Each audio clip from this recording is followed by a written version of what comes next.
That's fine as long as it's not like. But we're good. All right. Welcome to a special Gooners podcast where we are going to live watch this together.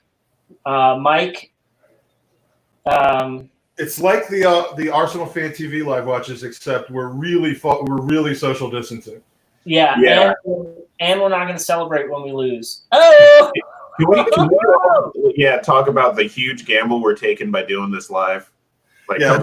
This usually works into a complete shit show. We've done about 4 or 5 of these, and it normally doesn't work out. But how could it not work out when A, we have Aston with us, and B, because I announced this about 30 minutes ago, we have virtually nobody in the chat, so there's not going to be anyone who's disappointed. If you're in the chat, say hello. We've got Aston joining us again. He was on with us about 3 weeks or so ago. And really, really enjoyed our time with Aston. Brian's in the hizzle from San Antonio. While the game kind of gets warmed up, we're about 2 minutes into the game right now. Aston, tell us what these last few weeks have been like for you since you. I know you went on Men in Blazers, but I mean, like things really accelerated once you went on the Gooners podcast. Yeah. Did a couple of news shows, which were really great. Got the story out there. Vinay actually emailed me personally, which is the craziest thing in the world. Like the chief executive of a $14 billion club saying, "Hey, I see you." So that was great. And most notably, can I talk about my Gooner brothers and sisters in America just really reaching out? If you guys actually check it out right over here, this is literally every single thing that's been sent to me. Nothing on that was something that I owned before. Nice. Yeah. Well, I'll drink to that. And you have, I believe, more on the way. Let's just put it that way. Hey, Mike. Crazy. And so, but I do want to give a shout out to all of them. Thank you guys so much. You guys have been really wonderful. You have no idea. It's meant a lot to our organization. A lot of the organization members are seeing how much support we're getting from across the country, and it's really lifting heads. So thank you guys so much. Well, give a plug to that organization. Give a plug to the organization as well. Oh, Orlando Freedom Fighters. Don't forget. Absolutely. But hey, isn't it weird that Bellerin's starting? Has anybody else thought that was weird? We talked about this. I've been on because Andy and I have kind of been resting on our laurels a little bit lately. I guested on a couple pods this week, and there was a big discussion yesterday on the Bearded Gooners podcast, which I'm a natural for. I mean, he can't go. But the discussion was, do you rest him? Do you put in Bellerin, or do you possibly start Mr. Cedric Suarez since he seems to be healthy? And we've seen the outcome towards it. I mean, Bellerin's an important part of this team to me. That's always been the case after an injury, and the only way he's going to get back into form, like he was immediately preceding the 2 injuries that he's had in his Arsenal career, is to play. So, what better game to play him in, I suppose, than this one? I see that, but even every time, even in his last injury, it's just not, he hasn't really reached the heights that he did 2 injuries ago for me. So sometimes, and I do see your point. Maybe we haven't given it enough time to kind of sit. But I was really excited. My bet is that we see Bellerin go off around the 70th, 80th, and we might actually see Cedric for the first time.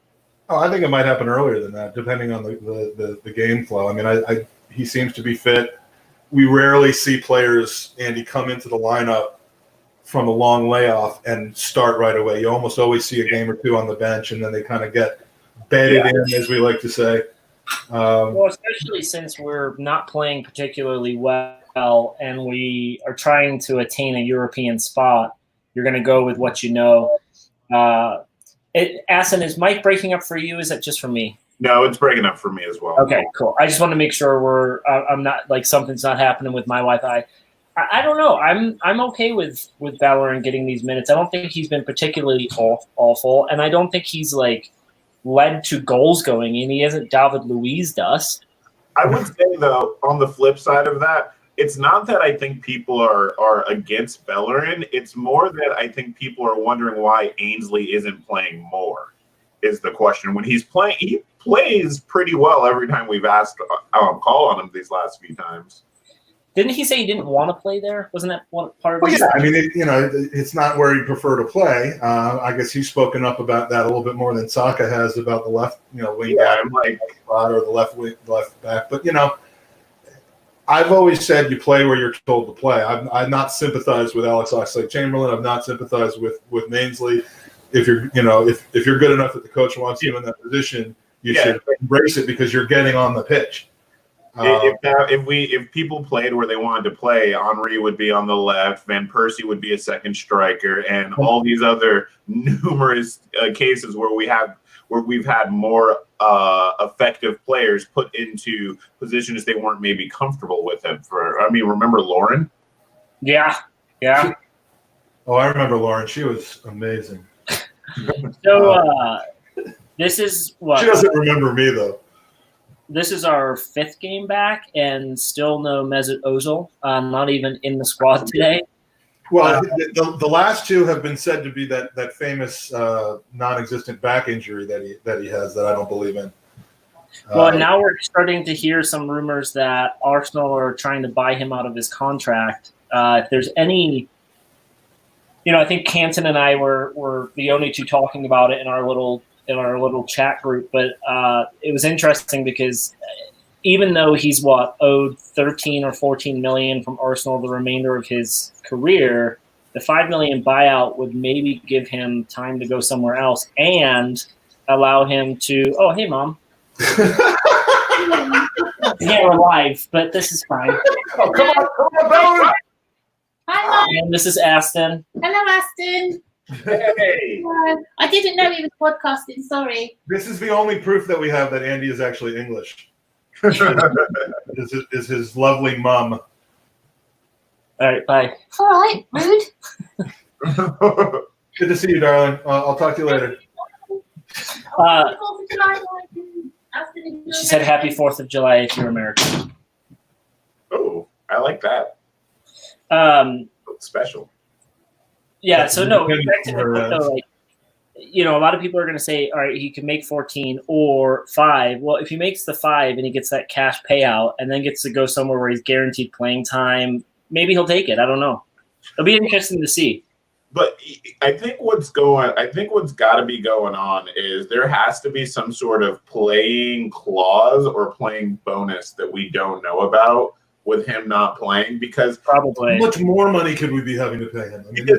Even with, we all know Mesut isn't the same Mesut that we got, back so many years ago, but he's still probably our best attacking midfielder as far as getting balls into the final third, as far as being able to hold on to the ball and pass the ball quickly. So are you implying that the not playing him might be coming from above? Yeah. Rather than from the 3 coaches that that. Well, I think that's why all 3 coaches mysteriously stopped around. Could explain Arsene Wenger, Unai Emery, or maybe Unai Emery, but I don't see these guys taking personnel decisions from management. I see them consistent guy who fancies himself bigger than the squad, who won't come to Zoom meetings, who doesn't want to train when he doesn't want to train. Come on, get in. Ooh. Yeah, but at the same time, the only reason I say that is because none of them have ever shat on Ozil. You get what I'm saying? None of them have ever said, it's not good enough, or it's not because he's not playing, or they always say it's some mysterious, when he feels better, he'll be there. You know what I mean? It's very vague, and that's because you don't want to anger his fanboys and his brand management. He's whatever he is, and whether he's still good or not, whether he's he belongs in the starting 11 or not, whether the people that are playing in front of him should be or shouldn't be, his existence at the club right now is just nothing but a weight around our shoulders, holding us back, tying us to previous regimes, keeping us from moving forward. And for 2 years, I've been saying, I'd love for him to come good and play and show the Mesut. But I think as long as all this I think you've got to hit the nail on the head there with it's definitely the most divisive thing going on in our club right now. And something that I definitely don't think that we need in a new regime is this divisiveness. Come on! Come on, that's a handball. Well, I the other didn't thing see it, but it had to have been. you got to remember market value, right? So if you create the Terrell Owens cancer in the dressing room, other teams are not going to be inclined to pay the fee or pay his wages. So it's smarter for Arsenal to just kind of sit back and allow everything to stay behind the curtain. And I just it's an absolute shit show. Now let's move on to another talking point that I just thought about because I just saw him kind of back up Louise here. Can I ask you something? Are you hearing any announcing? All I'm hearing is crowd noise and no announcers. Oh, I've turned that off because I think it's rude to listen to that and not you and ask them because I'm a professional. And I've just turned mine down, but I definitely have announcers. Oh, that's well, all I need are the two of you. That's all. I wish I was more. I wish I was more for you, Mikey. I wish I was. I just turned it on, and there are definitely announcers for me. So, what do you guys make of the Kolasinac starting as a center back when Rob Holding is healthy? I don't know, but I don't understand that one either because David Luiz is playing. Not because I want to just throw David Luiz under a bus or anything, but I've always felt that he's just got more mistakes in him than he does have. Like the things that David Luiz does is he allows us to transfer. Reece Nelson showing some skills. Yeah, one of the things about the live pod is we could be in the middle of a great point and we're just going to have to react to the game. So David Luiz allows us to transition forward, which I get, but I think that Rob Holding's passing isn't as bad as David Luiz's defending. Yeah, I think Kolasinac's deficiencies, and they are many, might be hidden a little bit more when you are playing three center backs. Well, and also too, though, but he's rather than there than left back in a flat four. That much is for sure. And I find it fascinating how they're using Tierney at this point. Well, he's playing at the left side of the center, so maybe he's just doing a little bit of cover because we're going to push Tierney up, and he's obviously going to be an attacking player. So I don't know. It's interesting, And I agree with Jeff. Good point. I mean, the rotation. We're playing 2 games a week, and there are a few players on this team, including one of them, who probably shouldn't be playing 180 minutes a week. Yeah, that's probably the real answer. Let's be honest. If we don't see him against Wolves, I'd be surprised. But yeah.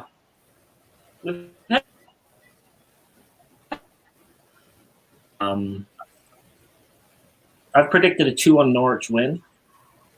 Ooh. I predicted 1-1, just because there's too much positive. There was too much positive about this game. I actually predict a 3-1 in our favor. It's nice to see Nelson play. I really hope that he can find his way into the starting lineup. Mike knows this. I love young English players who wear an Arsenal shirt, and so I'm just hoping that he's definitely one where if he can get into this game, I feel like he's one of the reasons we're going to score goals this game because he's got something to prove, Well, he's great at pulling defenders. He does have that trickery in his feet. The only downside to him is you often see him pass on the top of the box instead of taking a shot on goal, and up and down this right side. The old Bellerin would have latched onto that one, but he doesn't have it anymore. But would I play Nelson in front of Pepe on the regular? No. But again, 2 games a week. It's nice to see rotation without completely destroying the continuity that we have. I mean, we're seeing Xhaka and Ceballos in the midfield, which has been made more possible by the absence of Guendouzi and Ozil. We need to talk about Guendouzi, but we're seeing some consistency in the side, but every couple of places we're seeing some resting going on, and I think that's smart man management. Well, speaking of man management, so we talked a couple days ago about Arteta not throwing players under the bus, and his comments on Pepe I thought were awesome. I mean, he literally called him out, but it was in a positive way. Like, hey, this is what we're seeing. He needs to improve it. And it's kind of like our expectation for him is high. We're going to set the bar high. Mhm. And I'm sure it's stuff that he said to Pepe numerous times. But Mike, we were always talking about, like, is he going to be that kind of coach who Mourinho's or not? And I think it was a really, really positive Jaka problem. Did you guys see that Jaka ball in the middle there? Yeah. Sometimes the guy just cannot turn. That's why here's my thing with Jaka, and I don't want to bring a lot of hate, because I actually want to point out that Jaka has probably been our best central midfielder, but he's definitely the solution to a very specific problem that we have, that in a functioning midfield wouldn't exist. And Yeah. that's where you can see a lot of his limitations. If this midfield was functioning, I don't think that he would actually make it. But because it is dysfunctional in this very specific way, that's why he's very useful. I also think too, like, he's playing with Ceballos as an attacking player. So that, like, if you look at him now, he's got a triangle of Norwich players. So if he receives the ball, he's going to be under attack almost immediately. So he's almost that player who needs that player between him and the defense. And we see him play just so. I mean, he's always going to have someone on him quickly. And if Ceballos is going to kind of jaunt forward a little bit, we're going to see a lot of long balls out of him. I wish he had that player that wasn't a defender he could turn back and play to.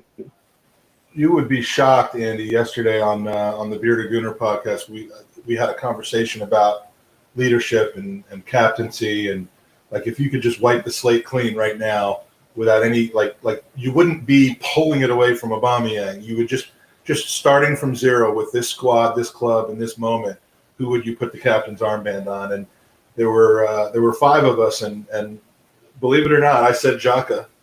I said wipe the slate clean. I didn't like what happened, but there's a reason why this club will seemingly do anything for him, both on and off the pitch. And there was a lot of tyranny, but I wish he had a full year under his belt. But future captain material. Yeah, well, because he captained Celtic a couple times. And I buy it.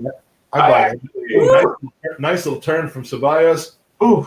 See, that's what he does in the middle. This is why people think of him like Sandy Cazorla's, because he's so two-footed and he can bend himself into these passing paths. Oh, come on. Hey, so speaking of, hey, this is my talking point for the podcast. I'm going to make a crazy hot take here. What Arteta is doing to Saka is what Wenger did to Ramsey, and he's going to be our next Aaron Ramsey. Explain. Playing Saka in that limited space in that limited half space on the left-hand side, both as a left winger and a left back, is going to improve his close control in a way that when he finally gets unleashed in the middle, he's going to absolutely just be such a huge jump. He will be the midfielder that will be getting us goals in the future. I hope so. I mean, he's got the talent and the drive to do it for sure.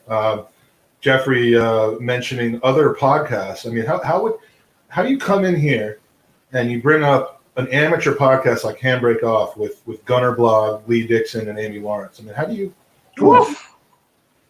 get out of here with that stuff? Didn't you just talk about some bearded podcast you were on like 18 times? Yeah. That one's, he's a pro. I mean, this Amy Lawrence person, Amateurs. Well, to the Saka extension, which is great. I think a lot of people were nervous about it. I'm kind of in this. I don't know if it's quarantine, Andy, Mike, but I just don't give a shit anymore about contracts or signings. Like all of that one, you got to give a shit about rumors, this bullshit. I just don't care anymore. But well, rumors, yeah. But when you find out that the best player the best player that you might have coming out of your academy in years and years and years isn't going to leave before he truly gets good. Yeah, I didn't care about that because I didn't think it was going to happen. I know that you buy into that. We've discussed that before, the drama. But I didn't care about it until it happened. Now I care about it a lot. What the biggest takeaway for me is not that he signed with the pen on paper, it's the David Luiz comments. Yeah. And then if it's true that David Luiz took a pay cut, the guy has faults on the pitch. I get that. But, in today's world, extending David Luiz makes sense because we're going to be cash strapped. He's a leader in the locker room based off of the soccer comments. And if he did take a pay cut, then I'm happy with it. Doesn't mean he has to play. It's the end for Socrates. It's probably the end for Mavropanos. It signals who the depth is going to be. I mean, I certainly hope he wasn't re-signed to be starting next year. Shoot it. Oh, there goes. Come on. Oh. Does anybody else see that Lacazette looks like Kratos? Come on. 21-45 into the game.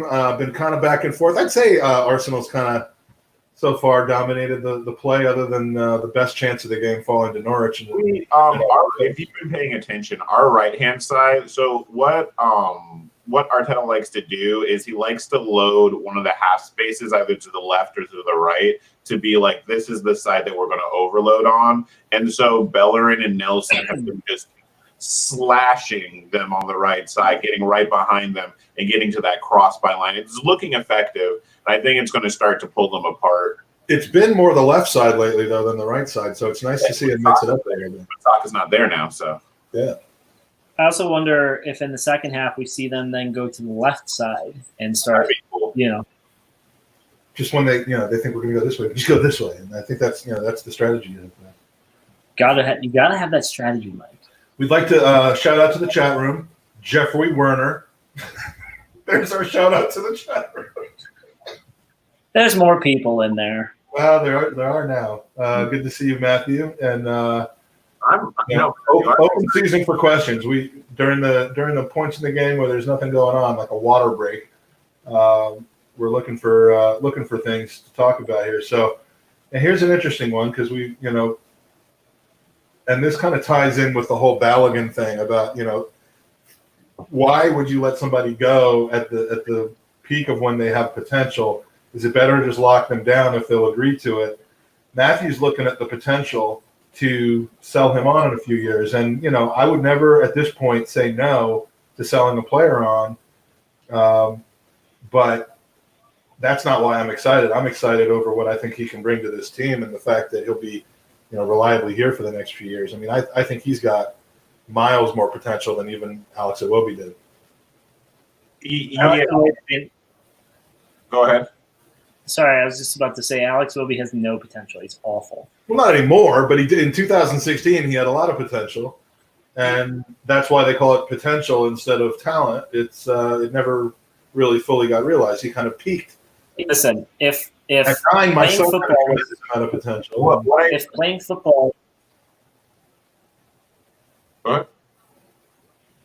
Andy, sorry, you broke up for a second. If playing football or being successful at playing football was kicking the ball into open space and then overrunning the football, then Iwobi was great. He's great at it. Yeah, I was just going to say that, I think that to Andy's point, Saka is now more developed than Alex Iwobi ever was at the club. Absolutely. And that's kind of why we're excited for him as a player, right? Because we're seeing the fact that the dude has double-digit goal contributions in his debut year as a youth player for our squad. I mean, that's absolutely – him and Martinelli are absolutely on another level than anything that we've seen. Bar, like I said, the last time I got excited like this, I was watching a young Aaron Ramsey. You know what I mean? So that's where I feel about him. Speaking of Iwobi, Everton already up 2-0 in the first 25 minutes over Leicester City. A surprising result. I did just check to see that he didn't score. Yeah. Me too. I was either going to throw it in your face or I'm going to laugh. Brace. Yeah, neither of the goals from Alex Iwobi. I believe maybe he had a tertiary assist on one of them, so that counts. He fell over for the penalty. He fell over, but yeah. So that's a surprise. Right, we're going back into this game now. Let's see what we can get at. Man, Leicester on the after the COVID have been awful. I hear they have the worst training facilities, and I hear that's they're a team that need like more time to get prepared because they're just not up to like on a facilities level, the level of other Premier League teams. Now is Norwich going to be pursuing the kick him in the shins route here? It certainly works against us. Am I the only one that sees that Lacazette looks like Kratos? Is that Krakos? Huh? Who's Krakos? From God of War? You're talking to the wrong dudes right now. Neither one of us are nerds. Says the guy who goes to. I told you that's not nerdy behavior. That's just pathetic virgin behavior, as you call it. But that's not nerdy. Is Kratos the guy with the he's like the white paint with red? Yeah, with red painted, and in the latest game, he has this big old beard. Yeah, I don't see it. giant bald head, big old beard. Has created. You'd have listen, play the game. You'd see. People that have actually played the game will agree. Nerds. I God of War is Andy. So. Ceballos with the quick feet. Thank you, Mike. I don't need anyone else. Does anybody but me miss the Cazorla shuffle, the Santi shuffle? Remember that thing he used to do? Like left foot, right foot real quick? Does anyone think the highlight of this podcast so far was when my mom came in? It certainly was for me. But you know what I'm saying. I do know what you're saying, Mike. First corner kick here. David Luiz goal. We never score off these. I'm going with the Mustafi goal. The fuck was that? And that was not good. Shoot it, come on. Shoot it. Come on, Tierney, from 89 yards out. Oh, get fouled. Come on. Go. Oh, if he was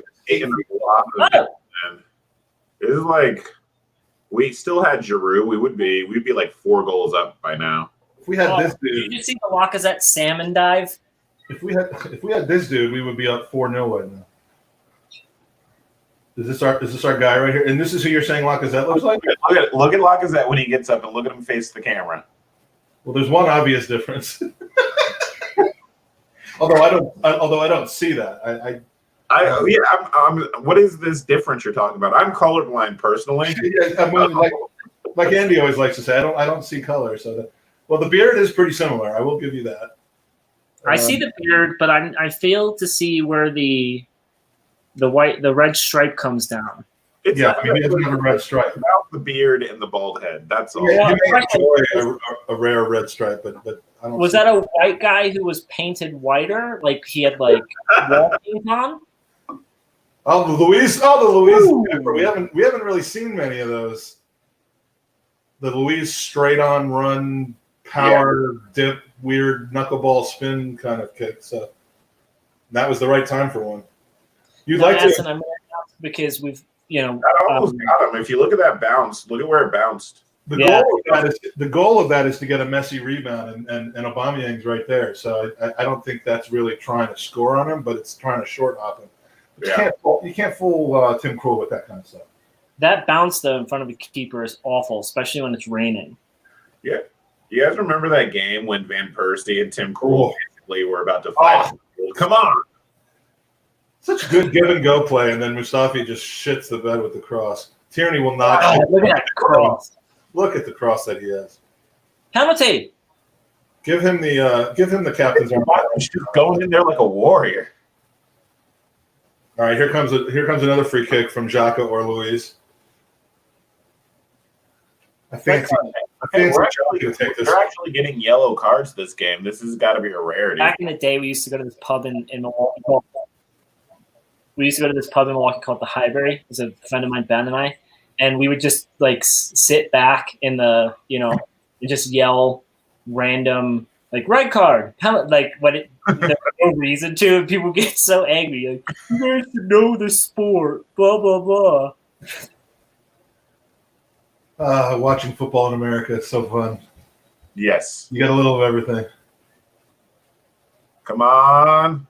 Remember Ben once yelled, man, this is a while ago, like Thierry Henry, like overshot it just like went rosette, and he yelled, "Selling me shit!" And this guy turned around. It was probably Matt Summer, and just gave him a fucking handful of why Tyrann was the greatest player of all time. We're like, He was just taking a piss, right? yeah, oh yeah, big time.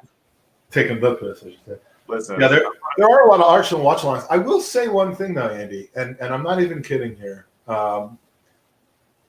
Back when we did our first watch-along, which was, I believe, for an Emirates Cup game about 3 years ago, how many other people were doing watch-alongs? That's right.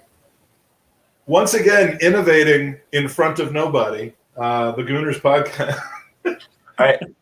Listen. It's not, it's not how many people watch. It's how many people don't watch, and we have the most people that don't watch our podcast of any podcast. And we're proud about that. So, yeah, I think we're going head to head against Lee Gunner right now. Obama, yeah. Boom! I must be behind you. All right. That's a good way to find out that I'm 5 seconds behind. How many goals are we scoring like this all of a sudden? Oh, man, I forgot. They just showed the Premier League mural thing. I should have just... Next time I'll jump in. Brother, man. How many... Tim Krul of all people. Beautiful. Did we do this to him before? To him, There are 3 of those that we've done in the last year. I think it was Wolves at the end of last season when we won 1-0 and shouldn't have. That was Watford because that was the game that Deeney got the red card, and then we only won 1-0 because of one of these. And then 2 in 3 games. Mm-hmm. Now, in our previous iterations, were we even bothering to press the keeper in these situations? I mean, is it just me, or were we not doing that? Well, no. Back then it was Unai Emery, so there's a lot of confusion of what to do and what we shouldn't be doing. Yeah.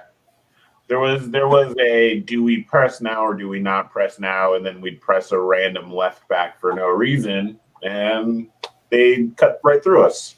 That was the Unai Emery days. Well, those days are over, my friends. But do you guys? No. I was saying earlier. Do you guys remember the time that when Krul was at Newcastle and Van Persie and him got into it? No. The last minute Vermaelen win game.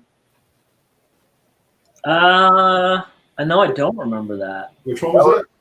That was the one where Van Persie was going to the crowd like this because he kept getting them to sing he scores when he wants, because Tim Krul was just being a prick. Like, he was just holding on to the ball. He wouldn't play it out. Newcastle were on a draw. They really wanted it. So it was terrible. That's why I hate him. God, the Norwich coach looks like when he's not coaching football, he's a hitman for hire. Dude, speaking of which, I miss Slaven Bilic. I mean, he used to, I guess this is my new Slaven Bilic, because dude used to sit on the sidelines, just arms crossed, statuesque, and like, he looked like he was going to kill somebody. And he probably did. I mean, I know he's still coaching, but not in the Didn't Slaven Bilic turn out to be super racist? It wouldn't surprise me. Or am I thinking of Paulo Di Canio? Well, he certainly is. He definitely is. But I don't know about, Sure, why not? I really like Reese. I'm going to go with that. I hope if anybody was going to end up being in a Wobie, though, it would definitely be Reese Nelson, like a player that we sell for a lot of value later. Yeah. I don't know, though. Like, Arteta seen something in training.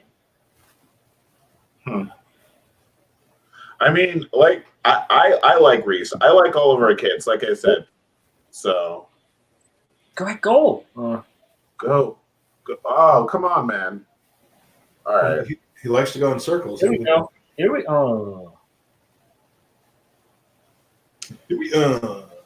See, that's the one thing that I would say that we're missing right now. And this is the only reason why I look at Ozil is We just don't have a lot of players that like to play the ball into the box. And that is how you kind of like passes into the box. That is how you like score a lot of goals, just by Yeah. the goal is physically located inside the box, and so I think that's kind of a good strategy. Tell them that. Well, I've asked them to bring me in, and they won't do it. Nick, how do you feel that Vinay emails Aston back, but not you? He's emailed me. I should tell him because He's he listens to me apparently. Yeah, you know what? We've had some back and forth with Vinay and other club leadership, but they seem to like you more now. So we're going to channel all of our requests. You're going to be like, okay, I know you guys want to do something like to recognize what's going on and all that.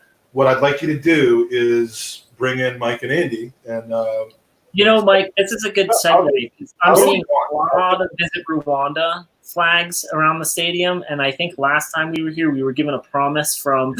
Woo! Fucking hell, I'm still behind you guys. Oh, what a shot! Oh, is that Granit Xhaka there? Yes. Let's see if he kisses the badge. 2-0. Oh, what a! All right, so maybe we will win this game, but hey, it's still early. Remember, I said 3-1. Well, I think it's going to be 6-1 now. Now I'm switching my prediction from 1-1 to 6-1. Given what's currently happening in front of me. Yes, I'm going to say that after the 37th minute, it's going to be 2-0. Did he go 5-hole, Andy? Yeah, I think we might the thing is it may turn into a slaughter because we may crush because they're on relegation, so they kind of are in that give up hope mode. So no one's going to give up hope mode when you have a game coming up against Arsenal, though. That's the thing. So you never know. So we're behind because we've all been syncing our streams, but so Jeffrey already knows about the goals before we do, but. I want to go back to where Xhaka scored. Last time we had Aston on the podcast, he promised us that we would have a flag at the Emirates, and I'm not seeing it yet. So we actually asked you on today, not for your commentary and for your company, but to grill you on why that hasn't happened. No. Here's the thing. So what I did, and as per normal, I went on the internet and found naked pictures of Mike because they're everywhere, right? So I took those naked pictures and I sent them. I'm like, flag, yes or yes, no, maybe, check.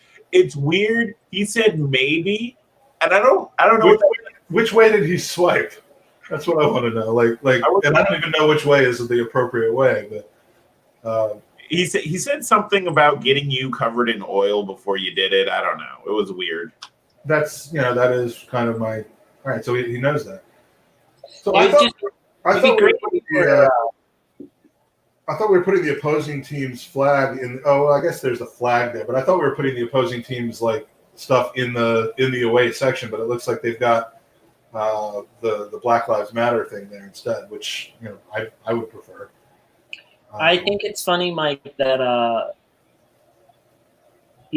we need to channel all of our resources and money into getting that George Costanza pose of you on a flag at the Emirates. That was almost accidentally the best corner. Yeah. I'll take accidental goals all day long, my friend. I want to just say this, and I'm going to say this because I know that everybody else avoids saying it because of reasons, but Reece Nelson has terrible hair. Man, because of reasons. I do love what you guys can't.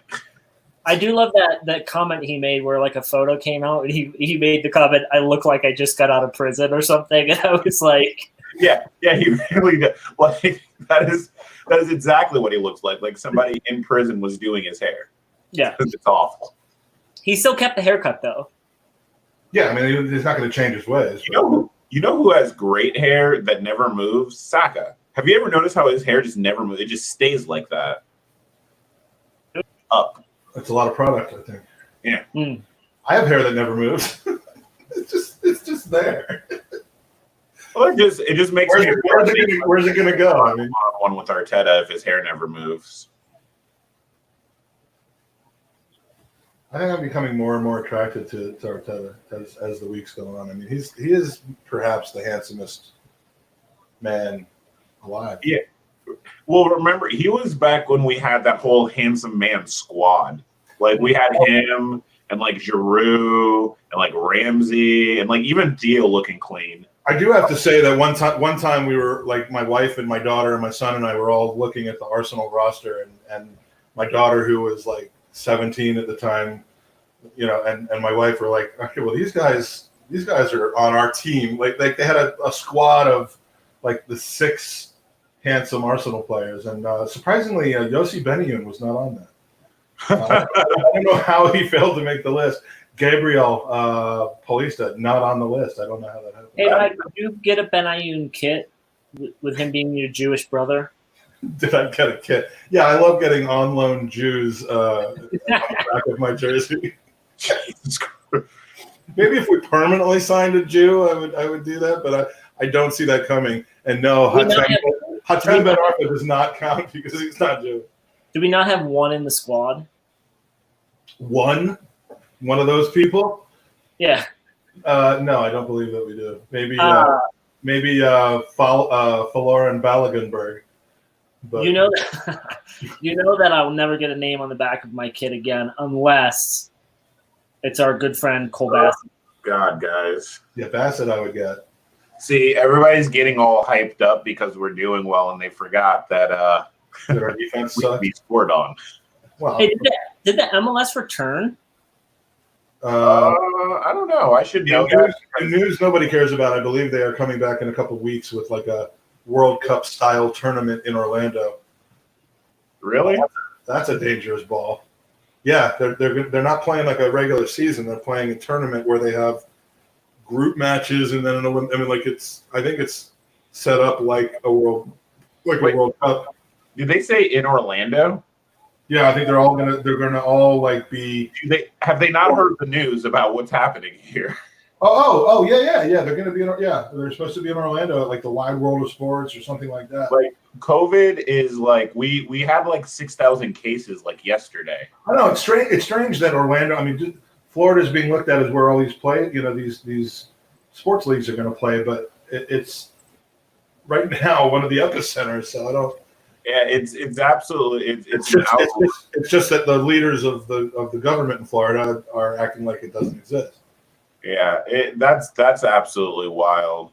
That's something I'll add on to my list of things to yell at the mayor about.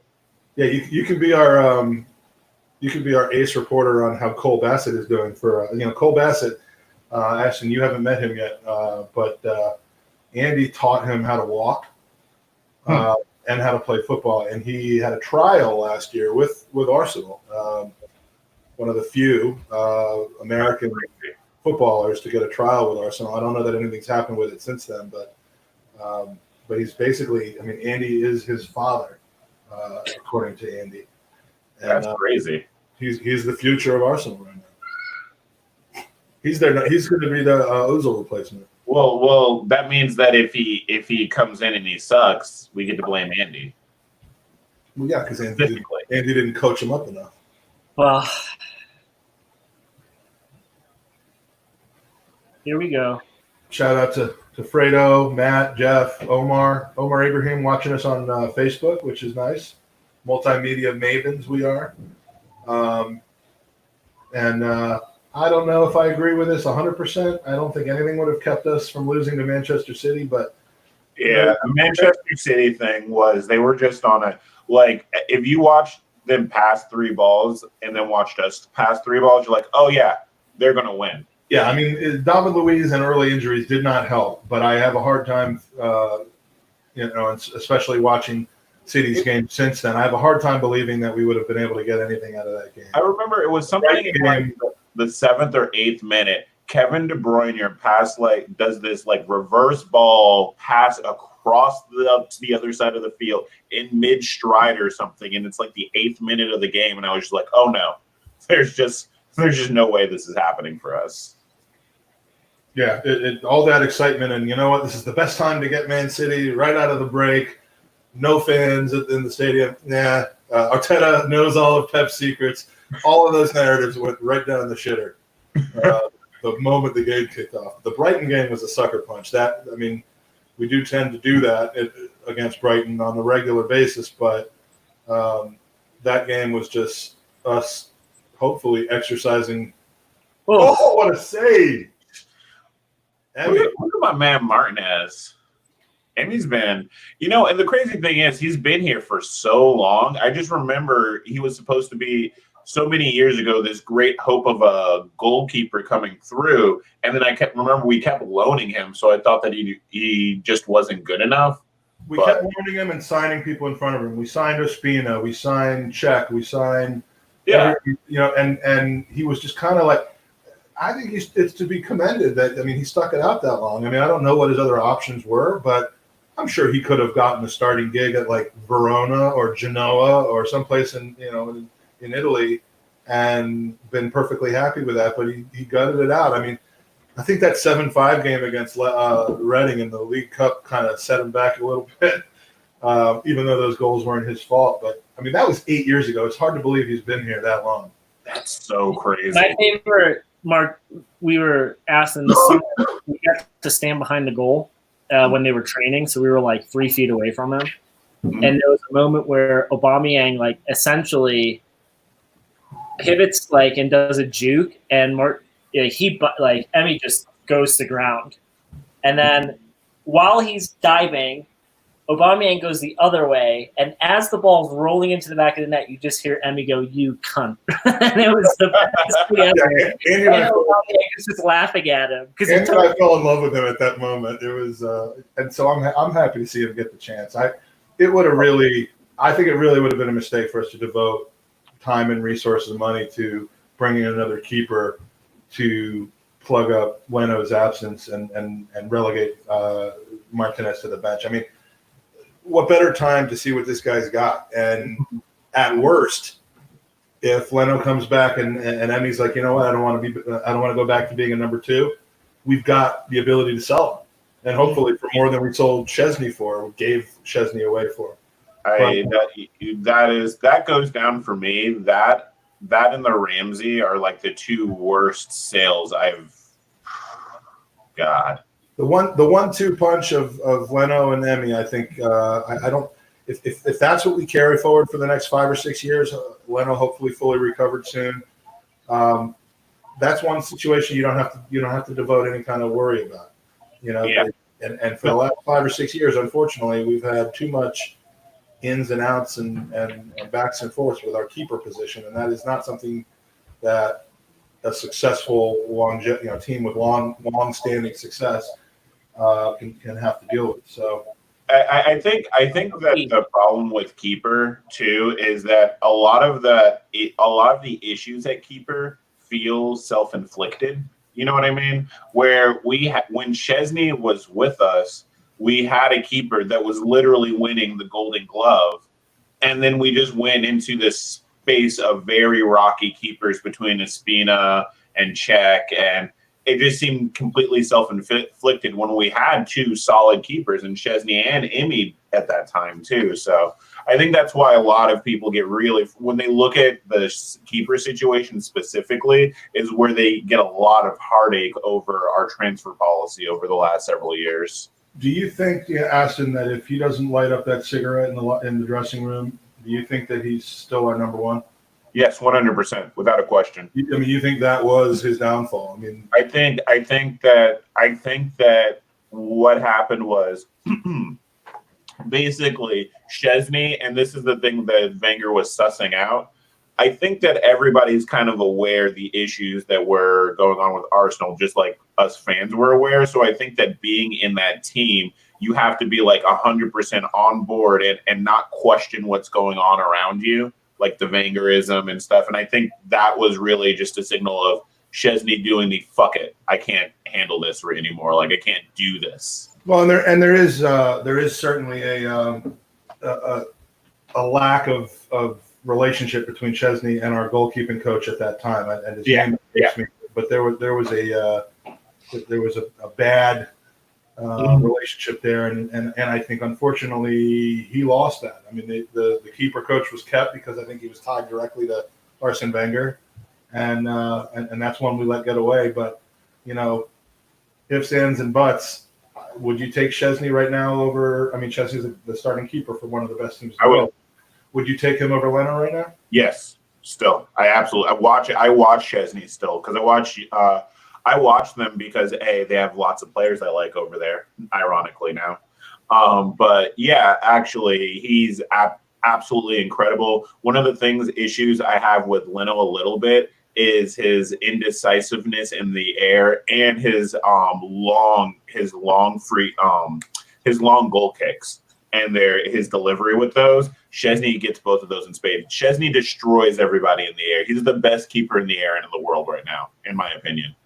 And yeah, I mean, the problem with him is the old problem with him is he used to just find himself out of position. Like he would overcommit at the wrong time, and frankly, Leno can be guilty of the same thing.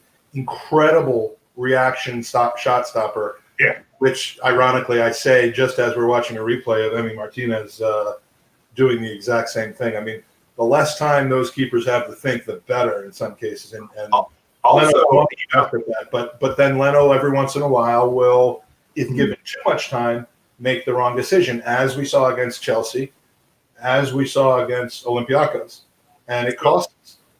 So what I would say about Leno is what I think gets in his way and may become something that he works out is that Leno is probably just too smart.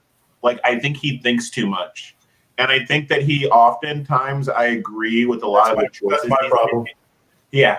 I agree with a lot of the choices he's making, but he thinks Leno thinks kind of like, and Arteta probably loves this about him, but it feels like Leno thinks in like very pure terms. He's like, if I give the ball to this player at this speed, like assuming the player he's going to give it to can deal with that ball. And it's a lot of the times they can't. Like a lot of times the quality of our players isn't good enough for Leno in the transition. And I think that's where he gets into a lot of trouble is when he distributes it short, our players not being able to handle the passes he's giving them. So. Did Andy just pass away? I mean, like, I don't have any kind of message from him. He just disappeared and put on his Well, his mom came back, so he has to go give her a foot rub or something. This is a man who loves a foot rub himself. He where do you think he gets it from? He texted or instant messaged us a picture of his latest pedicure. So I guess they're doing some gradual reopening in Colorado. But oh, he's in Colorado. I think I'm going to Colorado later this month, actually. Really? Where are you going to be? Huh? He's going to your pedicurist. Ooh. Where are you going to be staying? I forget. It's like Fort something. My friend's a park ranger, and she just got a job out there, so she wants me to visit. Fort Collins isn't far, is it? It's like an hour from what is it, Denver or something, where I've been heading. All right. Well, Andy, you gotta go see him. Ride your bike out to his hotel or something. When we're off air, let's exchange numbers and we can text. We'll get that going. Now, let's do it right now on air. Phone number. I'll put it into the chat. I'll put it into the chat. He says. Hey, so here's another topic. We were talking about how our squad used to be much prettier. Don't you also think our squad used to be a little funnier? Well, I mean, you can't top the banter between Chambo and Frimi. I mean, that's the reason why I enjoyed Chambo so much. I mean, it wasn't because of his talent on the pitch. It was because I just thought he was the funniest. And his interplay with Frimi, I mean, I missed that, but it probably wasn't helping us too much on the pitch. No, it wasn't, because him and Jenkinson had this just unbeatable comedic gold between them. And then also Szczesny used to be hilarious. Remember he used to do that ping pong thing and he had that little like Szczesny takes on other Arsenal players at different games thing? Yeah, they still put out that kind of that club generated content, and some of it's funny, but like, I mean, Santi, Nacho. Oh, God, Santi. Chambo, I mean, Frimpong for like 6 months. I mean, it was a funnier club. That you make a good point. You know what, though? I don't want a funny club anymore. Okay, fair. I want a club. I want a club that gets along. I want a club that's bonded. But I don't need them to be jokesters anymore. I went through that phase, and you joke your way to a couple FA Cups. That's good. But I want a team now that finds nothing funny about anything if we're not winning. A lot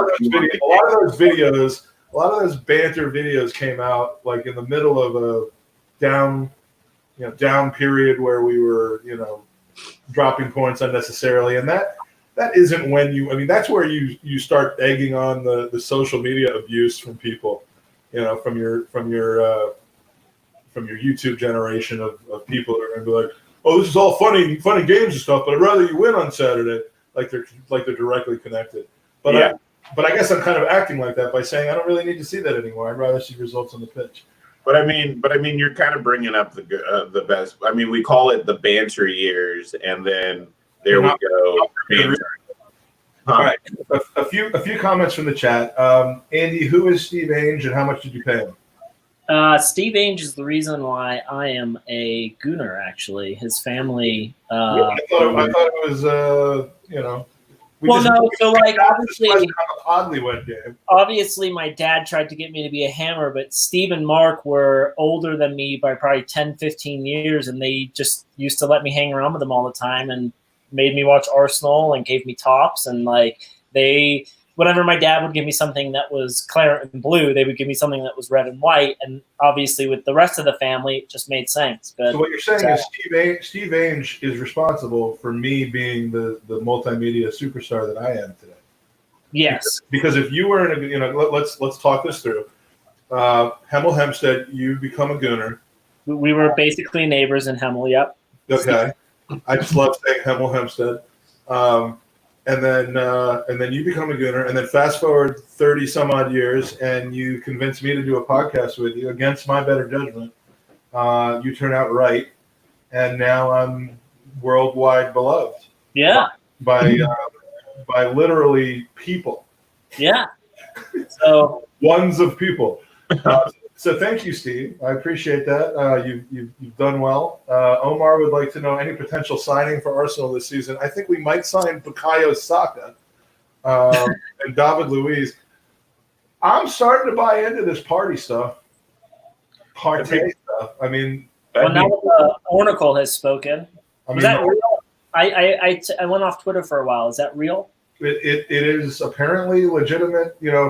The kind of buzz when it goes from being Moley and then starts becoming, Ornstein and Benge and others. And so there's apparently the party thing might be, that might be our one signing from outside the club this summer, depending on what happens with the outs. But I think that seems to be picking up like legitimate buzz. And as with most of the people that we sign, there doesn't seem to be anyone else in for him. Which normally you'd wonder why, but in this case, it seems like there's just a link there. No one else. Who does he push out though? Like, if he's starting every single game next season. As a good friend of mine, Carlo, wrote. He texted me this morning about it, and I'll quote him. He said, "If he's coming from Atletico Madrid, 27, 6 foot, he's got to walk right into our side, pushing out everyone in his way." So, yeah. Yeah, I think we've had such a crowded midfield of kind of moderate players. If he starts every week, and I would think that we would be buying him for that purpose, let's assume Xhaka is starting next to him. I don't know how the two interplay with each other, or would interplay with each other positionally. But we're not getting rid of Xhaka at this point. That must be the end for Guendouzi. And frankly, you might get close to the amount for selling Guendouzi to France as you might for having to pay for Partey at this point. And that's kind of what I was going to suggest, is that I think, honestly, I know a lot of people are going to draw a lot of arrows at me for this, but I've been adamant of that I don't really think anyone in our midfield's good enough, Guendouzi not being an exception. And so if the Guendouzi hype train around him causes his price tag to be inflated, he's one that if we can get like 20, 25 out, even 20 really, I'd take it. I don't think you're going to hear from Guendouzi after he leaves our club. Yeah, I mean, I want to kind of talk about him in a completely isolated, like go into a little bit more depth about the Guendouzi situation. But he is one that we talked about it when we were looking at when we were talking about his contract and how he's on what 10 or 30 or something like that per week, and we were at the time loving what he was doing. I think. It had just come back to being, there was a good run of games where he was leading the team against Aston Villa earlier in the season, something like that. And the question was would you sell him to PSG? I mean, Andy already works this out that PSG were going to offer $80 million for him, and obviously the number's probably closer to 30 or 35. But I mean, that'd be a good game. I mean, I would take that. And he certainly let's move on to it. He certainly does not. This one transgression, if you isolate just what happened against Brighton, doesn't seem enough to cause this kind of a fallout. There must be more to it about his attitude around the training ground and otherwise. And this goes back to my comments that I made a few weeks ago about Guendouzi's got to be one of these guys who Bukayo Saka, Maitland-Niles, Smith Rowe when he starts to kind of infiltrate the squad a little bit, and all these guys need to be able to look up at and say, "This is how to become an Arsenal man." And if you're horsing around and if you're not being serious, you've got no place in this squad. Let's get our sync up before we continue the game. Yeah, that's what I was going to. All right, yeah. Excuse us while we do this. I am the second half just kicked off. I'm at 43:05, 06, 07. 6, 7, 8, 9. I'm on NBA TV. I accidentally changed the channel. All right. 45:52. 45:20. All right, All Mike, right, you gotta I'll pause pause at 46. You're pausing at 46. I'll tell you when I get there. Same here. Oh boy. Oh, A yikes. little bit of housekeeping here, and then we'll get to some of the other questions. We got some good ones in there. 40, 41, 42, 43, 4, 5, 6.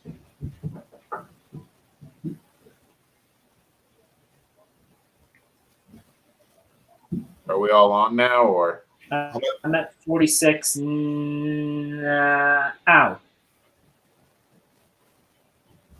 All right. I did not pause it, so now I'm at 46:02 because I'm bad at this. All right. 30 more seconds of syncing up. Let's. I'm going to wait at 46:30. Okay. Oh my God! No, I'm just kidding. All right, I'm at 46:30. Same here. I'm waiting. I'm at 12, 14, 15. Come on, man! I'm You the need worst. You need to get more internet. 20, 21, 2, Or 3, 4, 5, 6, 7, 8, 9, 30. Boom. You need to buy more internet. Now this is Mike. Oh shit! I was on NBA TV again.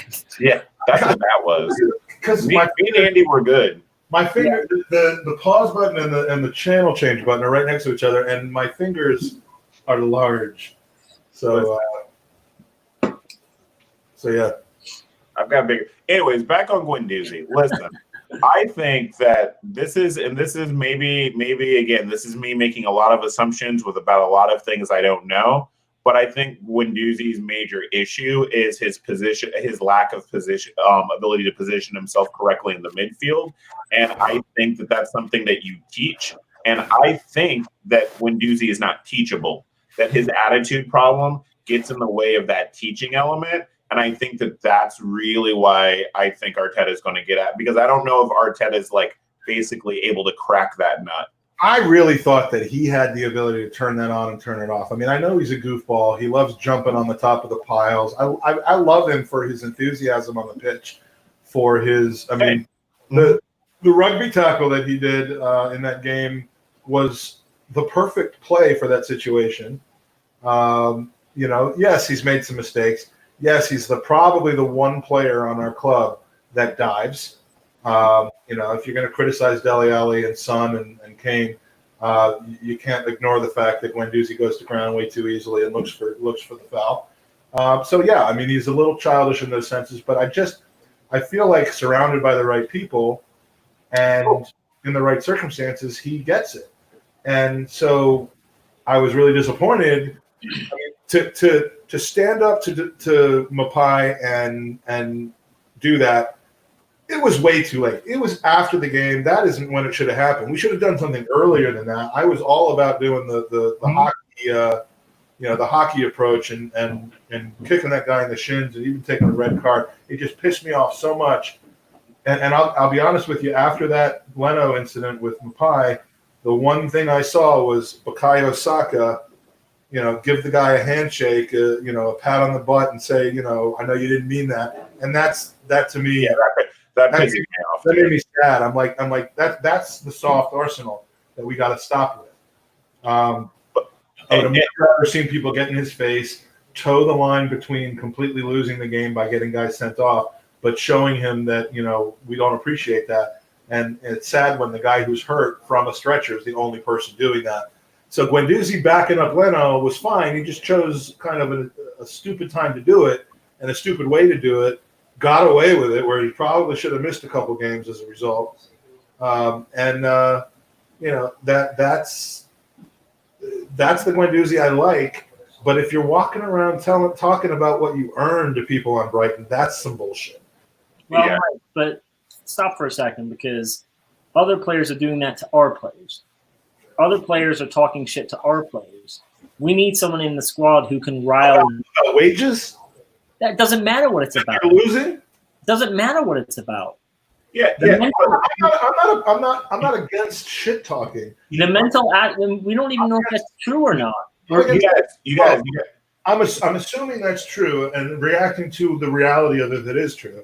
It seems to be true, and if it is, a 20-year-old who's not on incredible wages himself and hasn't really earned his spot, talking to other players who are beating him in a game about their wages is incredibly immature, and that's disappointing because I would have thought he would have known better than that. Yeah, and here's the thing: you do want a guy like that in your squad, especially a guy that happens to be as tall and powerful as Guendouzi. Let's not overlook the fact that he fits a physical profile that we very much need.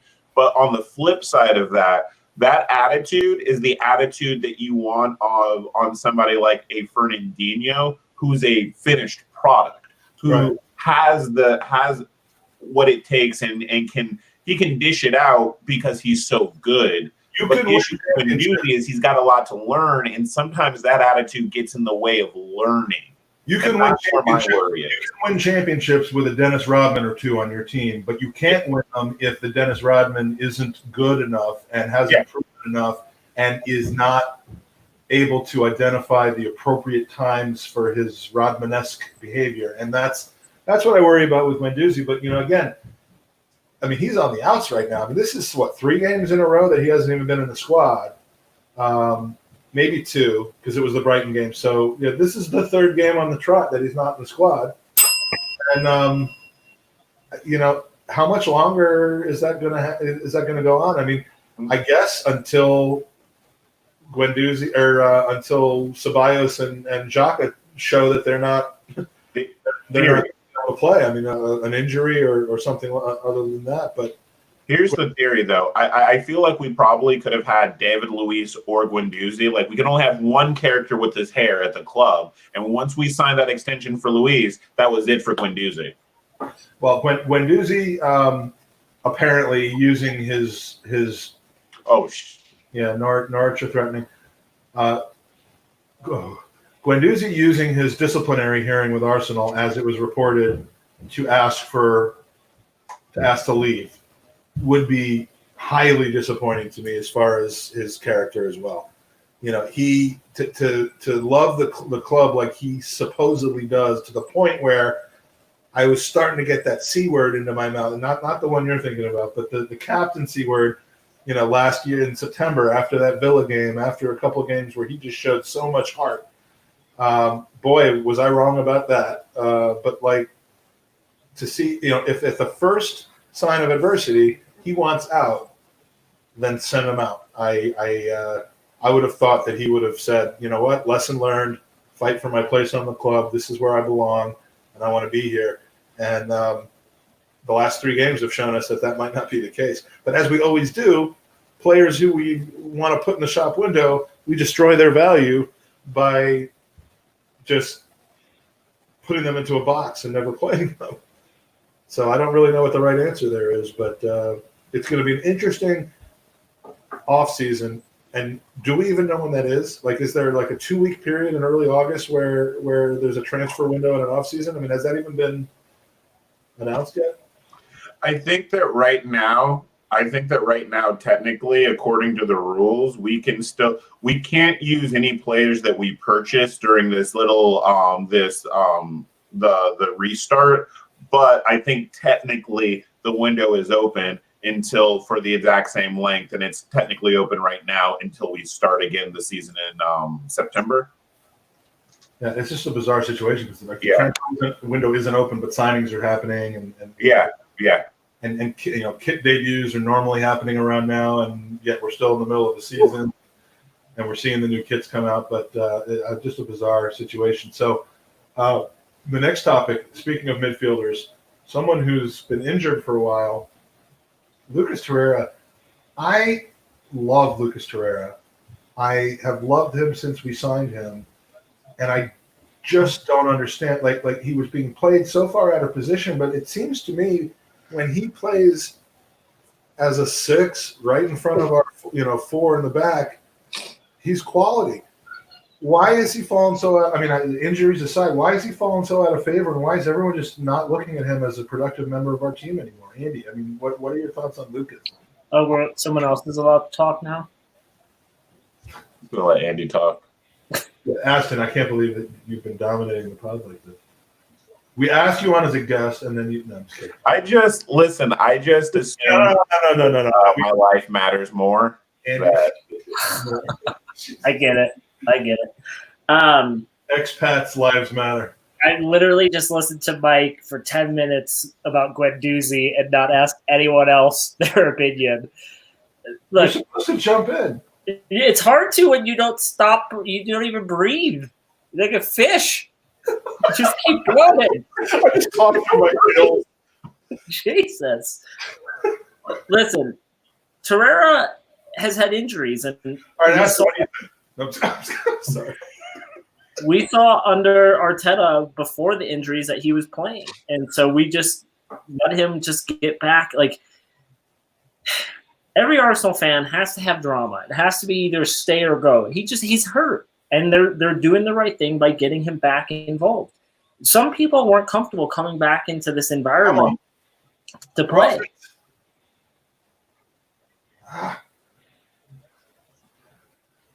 So yeah, I mean, he's been hurt, but like before he was hurt, listen, let's just take it as an injury, and he'll get back into the squad, right? Arsenal have been doing their due diligence with him.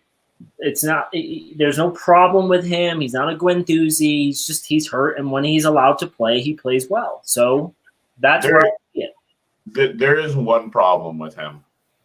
And it isn't his fault. It's an Arsenal problem. We just need to build the squad differently. The real issue with him is that he's a defensive mid that's incredibly short.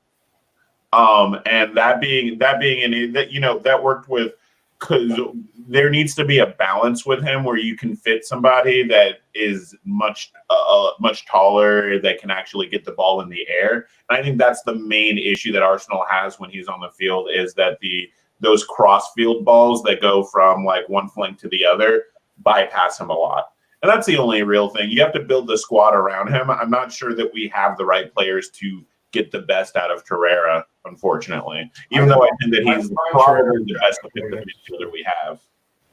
Yeah, I mean, Torreira and Xhaka playing next to each other, I thought they were good. Maybe not creative enough. We got Joe Willett coming on for Reese Nelson in the 58th minute. Nice to see Willett get some more run. Hopefully he'll add to his confidence level from the last game. Has Joe Willett made the squad, Andy? Yeah, he's in there now. I mean, then who were Steve Ainge is responsible for you making the squad. I'm responsible for Joe Willett making the squad. True. I just want to say hi to my good friend Steve, who says it's illegal how good I look in red and white. Yeah, it is illegal. It should be illegal. Yeah. There was another question in here. Let's talk about this. Saliba. I had no idea that Sam Etienne was in the Coupe de France. Final. Why are they asking us to let him play for them and get hurt? Wait, and didn't we have to pay them money for him to play? That's the actual issue. That's what I'm saying. Like, what? Why? I mean, why is there a bonus that we barely escaped there? Now, and that's the other thing we got to bring up is, they're going to VAR there, and I think we might be out of luck here. Yeah, I think that looked pretty that bad. looks like a penalty. Is that Max Aarons? Who is that? I keep hearing about this. I don't know. All right. He's the Arsenal supporter. I want to see this replay. It looked bad, but Oh, it's outside. I think you call that a foul outside the box. it's hard to even say that it's a. The contact begins outside the box. Look, There's no way that's a penalty. It's a that's foul. outside the box. It's a foul, but it's not a penalty. So don't you dare. Well, looks like VAR's been on our side lately. VAR's been on our side. Arsenal. The Saint Etienne thing is weird because I think it was Cuban John who really L. John. This is a player who helped them get to this final, and it's really, I feel bad for the player. I'm going to echo what he said because the player helped them get there, and now they're putting all of these strict guidelines in place for him to come back and play in the final. What they should have done is reached out and said it's one game, and all Arsenal asked was that the medical team for Saint Etienne follow protocol with him. Do you believe and they that? refused. Do you believe that, or do you think that's Arsenal trying to make it about something other than just money? I think if it was just about money, you could just sell the money thing. Yeah, I mean, I don't know why there's this 17th game clause thing that apparently he earns more money, but like, why would we pay more money for him playing a bunch of games with Saint Etienne? I mean, like That doesn't make sense to me. I mean, okay, so he's healthy. That means we're getting a better player who, maybe we got a discount of $2.5 million on the price just in case he didn't play that. That's what makes more sense. Like I think that's what it is. Like this would be us paying back a discount rather than us paying a premium. That actually makes sense. But at this point, isolating this one game and having us have to pay them to play it, no, that doesn't make any sense. Sorry. So yeah, that's actually so from what I've heard about the contract, that's actually what it is that there's a discount that we're on right now, and that basically essentially we're giving it away. You never would have expected it to come down to this one game, though. I mean, like yeah. that. But yeah, I see. Regardless, But on the flip side, if you think about it, it seems crazy. But if you think about it, he would have played that game anyway, so we would have lost that discount anyway. But so why we are would we having to pay £2.5 million for him to go back there for one match? No one probably envisioned it coming down to that. It was more about, are you buying a hurt player or are you buying a healthy player? Just in case he's hurt, Arsenal negotiated a discount that they would have to lose if he played. And more than likely, it wasn't expected that it would be the Coupe de France final that would determine whether that discount was repaid or not. But you can't scale that back, and you have to look at what it means at this point, which is, we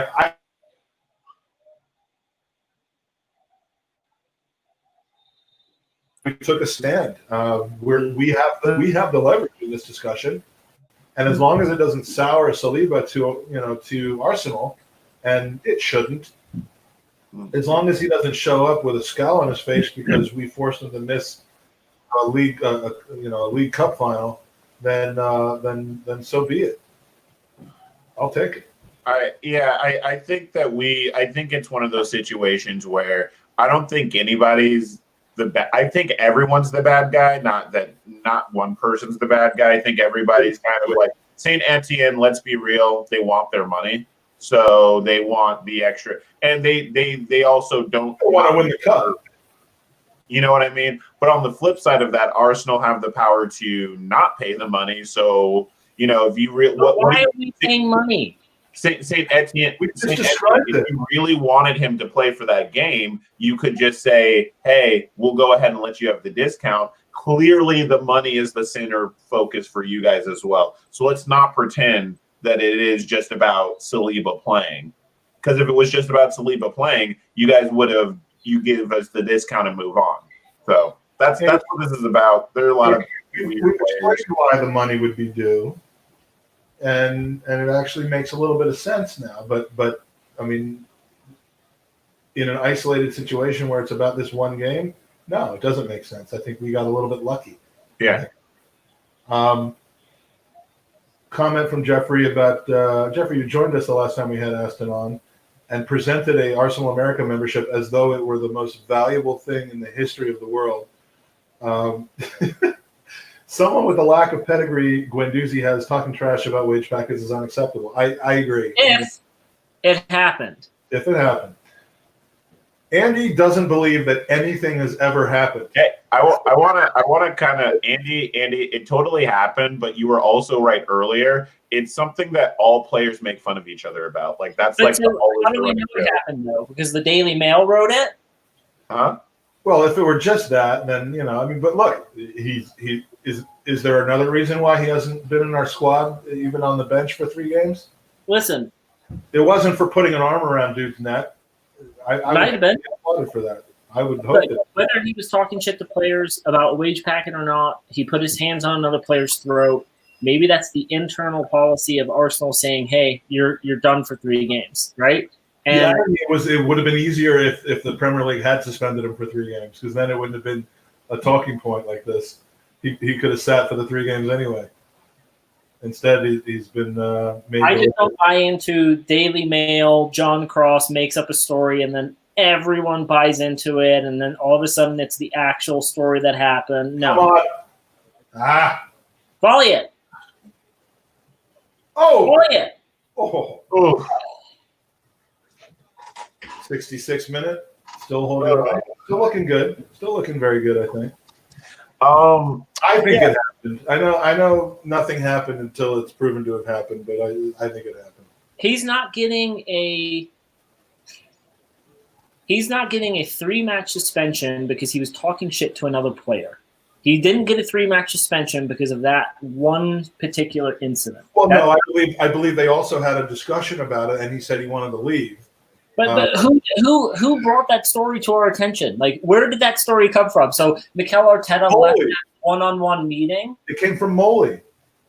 And then all of a sudden he just leaked that to the press? No, I'm not buying it. It came from Andy Nunn's source. Oh, come on. One-on-one cut. Yes!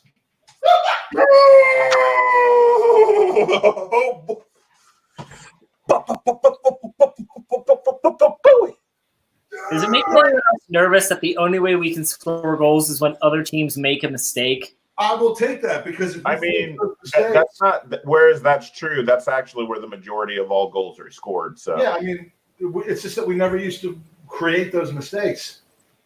Man, it's time for Aubameyang to start. Oh, that was a ridiculous mistake. I lifted my head to see him collecting the ball. I didn't see that it came directly from a Norwich player. But I would say, yes, let us all pay homage. As good as this game seems, Norwich are very, very bad. They are, but when's the last time we scored 3 goals even against a bad team? Yeah. No, that's fair. That's fair. Wait, did we beat Norwich when we played them last? Because I remember there was like a run of games under Emery where we were just... Yeah, they would. No, they had us at a draw, I believe. Okay. Yeah, well, it was a remarkable game. It was like the first game after something up in Norwich, and we drew. Maybe it was. I can't remember. Maybe it was our no. That might have been the game after we sacked Emery and we had Freddie. And it was Freddie's first game, and we drew it at Carrow Road. Did Freddie have? Wasn't the first game after that the Everton game? I know Freddie had 3 games. One of them I watched in Boston with Jeff Werner against Brighton, and we lost that one in the typical pathetic way. And, wait, doesn't that put Abba at 51 now, or is that 50? It's plenty. That's perfect time for a water break too. This team's rounding into form just in time for some shitty games against some good teams. But does this? Are we going to be in the top half of the table after this? What'd you say? Are we going to be in the top half of the table after this? I'm so excited. Maybe. Hey, what? So now that he's off the field, actually, and we had that substitution with Willock, what do you think so far about what you've seen from the 2 subs and Holding and Willock so far? And what do you think about the counter performance? How well do you think Nelson did this game? I like Nelson did all right. I think he pulled defenders. He was good moving forward, but again, not much to read about the Norwich team because they're shit. These guys really look shit. We know why Mustafi has been subbed. Injury, I believe. Okay. Oh, I didn't notice that. I don't think Holden's been under too much pressure, so I would, When did Holding come in? I literally missed that. halftime. Oh, I did not see it. My son just told me halftime as well. I did not notice that. As we're still holding a clean sheet, I would say he's doing all right. Yeah, they actually haven't done a whole too much to highlight our defense, to be honest. No, the only times they trouble the goal is from shots outside of the 18. Yeah, right here, from shots from right there. Yeah. Yep, which I've just tried again. God. Yeah, they're not very. I guess the technical term is they're not really getting too many inroads into zone 14 with us, and they're not really creating a lot on the. They're not really delivering a lot of crosses either, which just means they're going to be taking shots from outside the box a lot. So what is zone 14?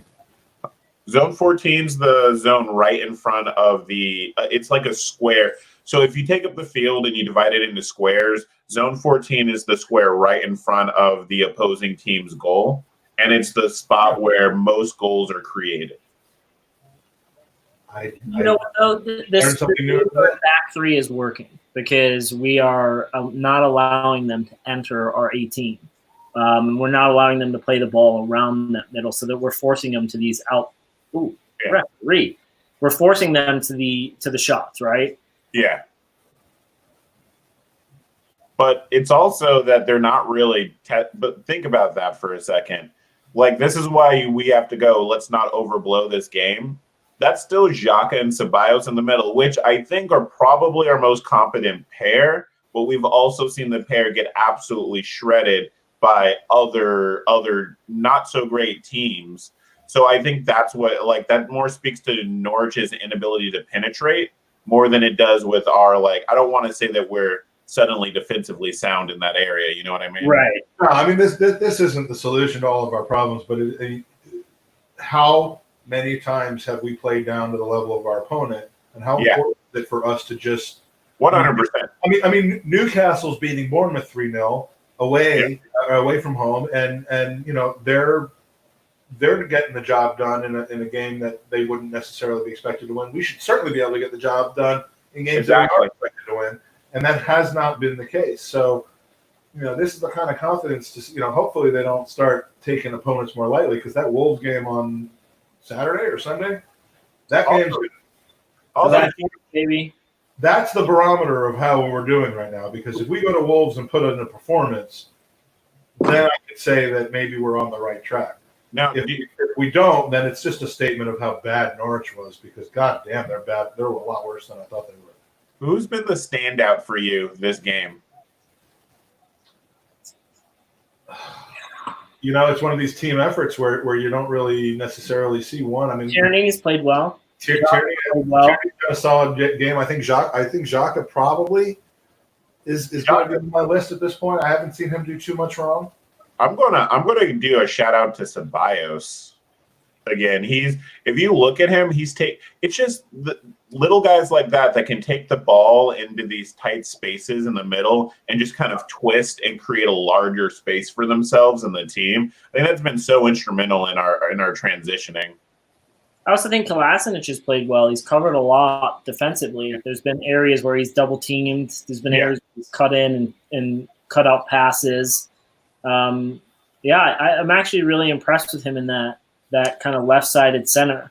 Do you think he look better as a 5? I mean, maybe. It's not in vogue to enjoy us playing a back 3 with the 2 wingbacks, but I saw somebody. I'm not claiming that I made this up, but I mean, like if you play that and you play it well and it suits your personnel, then why not? I mean, like, I prefer the typical 4 in the back. I kind of like a 4-4-2, which we almost never do.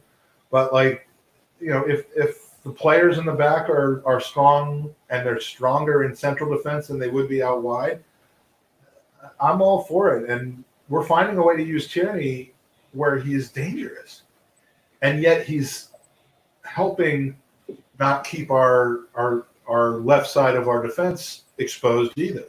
It's the perfect spot for him if he can play there. And I'd like to see us play this way against some teams and play the other way against other teams, depending on which Arteta thinks will work better. And it's the one thing we've been screaming out for is to not have this predictable game plan, and also to not be too tinkery like Emery was and like Ranieri used to be. But just plan for the game, not let the other team know exactly what we're going to be doing, and be able to switch up midstream. What about you, Andy? Do you think we look better with the 4 or the 5? I personally don't. As long as we win, I don't care if it's 4 or 5. Like, that's my honest answer. After the game. I think the last 2 matches where we've played with a 3 in the back, we've looked more comfortable. I do think that it also minimizes Mustafi and David Luiz to make mistakes because they get more coverage. To be fair to Mustafi, since Arteta's joined, have we seen him make a glaring mistake? I can't remember one. Yes, we have. But but maybe one. Yeah, he's made like a few, but it's not. But I agree with you. They do give him better cover. He's been our best defender by far. Yeah. So I don't mind it, but it is glorious to see. You pointed out before, we still have a glaring hole in our center of midfield. And that is where we need to have someone who can transition between the defense to the offense. And I'm hoping, I don't know if Partey's that guy. I'm hoping he is, but we need that person who we can't rely on Xhaka to do that, because when he plays with his back to the ball, he's not a good player. When you play with him opening and being able to drive forward, then we have a great center look midfield. Who's making his debut? Who's breaking his Arsenal duck right now? I was like, who the hell is that? Cedric Suarez coming into the game in the 76th minute, just like you predicted. I mean, listen, we've got another match against Wolves, which is going to be tough. We need to rotate some of these guys out. I'd get Tierney off the pitch immediately. Yeah. Well, you know what? He doesn't look anything like I pictured him. I don't know what I pictured him looking like Cedric the Entertainer. But he looks like more of a footballer than Cedric the Entertainer does. So yeah, Cedric coming in. Not sure what we'll really learn from this, but good time to get him his bow. Has Cedric the Entertainer actually ever entertained anyone? I don't know. What's the answer? I mean, yeah. He was a funny guy. He was a funny guy. Yes. I will say that there were times when I would look around after he'd been on stage for a while and be like, I'm entertained. Yeah, I mean, I was about to make the same joke. But you should, if you have that name in the end of your name, you should be entertained all the time. It'd be like it's like some god put a curse on it. You will entertain people for all of your days until man is no more. If your name was like David the footballer, like if you're ever doing anything other than playing football, then you're just, I mean, you're letting people down. He was one of the kings of comedy, along with Bernie Mac and what's his face? The Family Feud guy. God, he's country. Steve Harvey. Steve Harvey. There you Steve go. Harvey. I'm sorry, Aston, but Steve Harvey can go fuck himself. Oh no! Wait. Let me be very clear. I ain't a fan. None of us. A lot of us aren't a fan of Steve Harvey. He's like for the super conservative, like Christian family groups, and we call him Church Black. Okay, I'm not going to do that. But all right, so back to Matthew D'Souza's excellent questions. He's been feeding them one after one. Who is Delia Smith? She's the owner of Norwich City. Okay. So she's a famous TV personality chef. I think that's her. So this would be like if Rachel Ray owned Brighton or something like that. Yeah, basically. And she's like super involved in the club. She famously was like on a microphone. Remember when Jack Wilshere did the whole post FA Cup? Well, she did that on like one of their promotion runs where it's like, let's be having you. And I think she was just toasted when she did it. And she's just, she's kind of that owner who I think every club kind of wants because she's heavily involved and she just wants what's best for the team.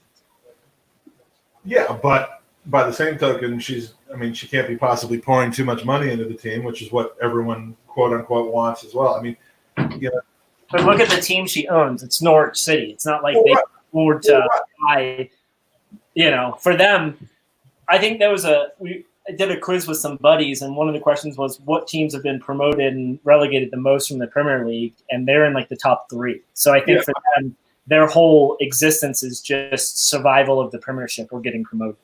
But and that goes to the whole ownership question: is how much do you want someone who loves the club versus someone who runs a business well? I mean, again, this opens up a whole new can of worms because who loves their club the most that owns their club? Delia Smith and Mike Ashley. Well, but so the same person, like, what do you want? Mark Cuban or a Jerry Jones? Both of them love their teams. They just run them very differently. Cuban runs it as a fan, and Jerry runs it as a business. And so you kind of want the mixture in between, right? Where you have that passionate supporter. Was that Cedric? Yes. Did he just break his duck? Oh, let's re-sign him for another 5 years on top of that. Cedric Suarez, number 17. Was that his left foot? Holy shit. Look at that goal. On 4 minutes into his Arsenal career, off of a corner, comes out to him. Oh, from 25 yards out. That was his left foot. Well, do we know that he doesn't have a left foot? Oh, what a shot! But to a deflection too. Yeah, it's a lot of deflection. No, the reason I say that is just like that's big. Like you don't expect your right back to have such a good left foot. Dude, he is an Arsenal legend now. He is already. Sorry, Bellerin, but you're out of here. Oh, God. Dude, Well, oh my God, that was something that was fun to see. Well, speaking of, I am entertained. I'm really entertained by that goal right there. Arteta didn't Arteta or who was it that came out with a quote that said that Cedric gave us that little extra in the final third? Yeah, if that's the little extra in the final third, I'd start him at right wing. But yeah, no, it was Arteta that said that. Arteta came up with a lot of good comments. Oh, look at the love between Xhaka and Aubameyang there. Aubameyang coming off. Yeah, good. We're up 4-0. We don't need him to stay on. Was that hug the exchange of the armband? That's what I'm wanting to find out right here. I honestly wouldn't take the armband. I think Aubameyang's actually been a surprise, really good captain. To be honest, like I think how amazing is it that we go from the depths of Drek to like the way you're feeling about this team right now. I mean, I know that very realistic people and people who love the club are gonna, they're not gonna get ahead of themselves with this. I know I feast on emotion and what I'm seeing at the moment. I'm like the cat that's easily drawn by distraction and stuff. But I'm thinking this club is on the rise right now, and I love It's it. no- And if you can't enjoy that, then I'm sorry. But like all of a sudden, Pepe coming off the bench, I feel like is something that few teams in the world have. All of a sudden, I feel like we have a right back, who in 3 minutes of play has proven that he deserves a statue outside the Emirates. I mean, Can I just remind against you? the worst team in English football. Can I just remind you that we lost Brighton last week? Yeah, and you can remind me of that, but that was last week. I did a lot of things last week that I don't want to do this week. So we're going to win the league. This is a great match to have before we have a run against some very tough teams. Yes. This is a great. I still think we can catch Liverpool. I think we can do it. I think it's not going to be easy, but I think we can. Well, We play them in 2 weeks. That's a big 6-pointer. We're going to do it. Another thing I'm going to do right now is empty my bladder. So carry on, fellas. I'm glad that Mike is enjoying himself. It is good to see a big goofy smile on his face. When Mike does a podcast where he starts off an hour before drinking wine, typically towards the end of it, this is Mike. And Hey, there's that Glaznak thing that you were talking about, him driving forward. yeah, and the fact that Mike is actually peeing off air is a step in the right direction for the group. Oh God, you guys So- are like a married couple. Well, we are. When he came to Denver once, we were having like a production meeting in my kitchen, and my wife was upstairs. Like she came down. She goes, "You two argue more than you actually like." Ooh. She's like, "You guys argue more than you actually get along," and we were laughing. We're like, "Yeah, but it works. We are a married couple, Yeah, that's what you say to your wife after 50 years or something. Jeez. right?" Ooh, lightning, like real lightning. Man, I see. The thing is, so Mike was just in here with all his enthusiasm, and I am right there with it. But I'm going to say something that a lot of people are probably going to hate, which is I don't know if Willock's going to be good enough. Like he's the one out of that batch for me that I'm a little worried about. He gets rid of the ball too fast for my liking, or he does something like that where he holds on to it. Like in the Brighton match, he just tried to do too many give and goes, where we've seen him take the ball, run at the teams, draw defenders, and make good distribution passes. But again, he's young, right? You can't jump too much. Well, my issue with him is exactly that, where it's like hopefully his decision making will come faster, but he doesn't do short, quick passes enough. Yeah. Very accurately enough. And that for where he wants to play, that's kind of like the key element. But that's also me just missing Wilshere and Cazorla and Rositzky and Arteta and Ramsey and All those Mike, guys. All those funny guys. I went to the bathroom. I said to Aston that this is actually you breaking your duck for actually going to the bathroom during a podcast and not peeing into a bucket. No, if you remember when I was in Chicago at the beginning of the season after our first game, I actually took the podcast into the bathroom with me.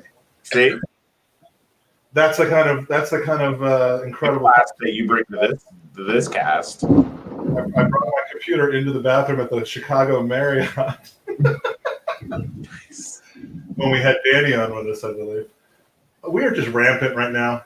Ooh, there we go. It's fun to see us play this way. I understand the opponent, but we Did needed. you see that? That was his left foot again. Yeah. Cedric might have a crazy left foot. Wow. Well, let's not forget he was before his injury. He essentially started every game for Southampton, who had brought through some some very good players. He couldn't differentiate between what was on the screen and what was in Yeah, the no, I started reading that. And, he also starts for Portugal, and that's not an easy squad to get into. No, it's an entertaining I'll take it. squad. I was worried very much that this was an agent deal, but you know what? He's making me eat my words, and I like being wrong about Arsenal being bad. I love it. It's the It's best more, feeling. fun, it's more fun than being right about that. Yeah, so much more fun. Do we want to go for a post game pod after this and just keep going, or are we going to end this when the game ends? I've got some time. Could bring in a couple more guests, perhaps. We're not loading this up to iTunes. This would be awful for someone to listen to. Yeah. I don't know. I think the quality of our conversation has been beyond compare, and watching the game, I think it belongs on there. So does that mean you're not going to update the show numbers, and we're going to get off by even more? Don't bring that garbage to the national Scene.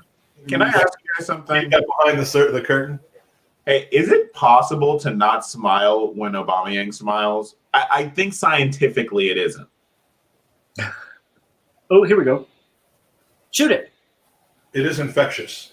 We'll put it that way. In an age where we all have infections, I think it is. Guys, I think Kolasinac is my man of the match today.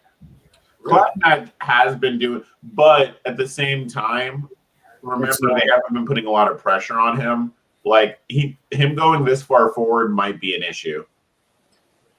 Yeah, but that maybe he's been given that freedom. Maybe they're trying something. Yeah, exactly. And say, hey, get a little bit far forward and let's just see what happens, right? So, to his credit, you can only play the game that's been put in front of you. Right, absolutely. It's like that's what frustrates me about the City result was if you watch that Chelsea match for 40 minutes, they were out of it.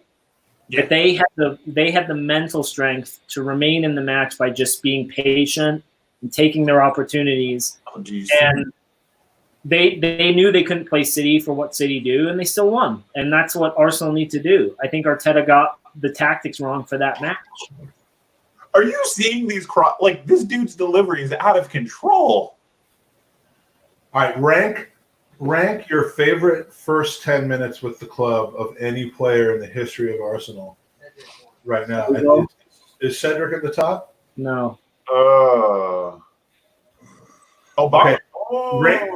Rank the first 10 minutes of entertainment of a person. Is Cedric? You remember Andre Santos, though? It ended up terribly, but that dude was entertaining. I'm not sure he did it in the first 10 minutes, though. I'm talking like, hello. Maybe Kim Kallstrom. I'm pretty sure within the first 10 minutes he came on, he sent us to a FA Cup final. But, what a debut. What a duck that's been broken. What minute did Santi Cazorla and Lucas Podolski score in their debut against Liverpool? That was a good one. That's hard to argue against. I think they both scored. And I remember then Giroud tried that outrageous shot from the middle of the field. It was hilarious. I remember Ozil's literal third touch for Arsenal was sending Giroud through on goal to score. Yeah, and his first touch was like that, taking it down on his knee or something, like that ridiculous touch from the sky. Right. All right. His 89th touch was not playing. Oh, he's going to pee again. No, I gotta get my computer charger. I'm really but on the real, I am very hyped. This Cedric debut is hyping me up. It is officially. I was already happy with this game, and that just took it to a notch level. I was at a good 9 or a 10. That's definitely I'm at a 12 now. I'm excited.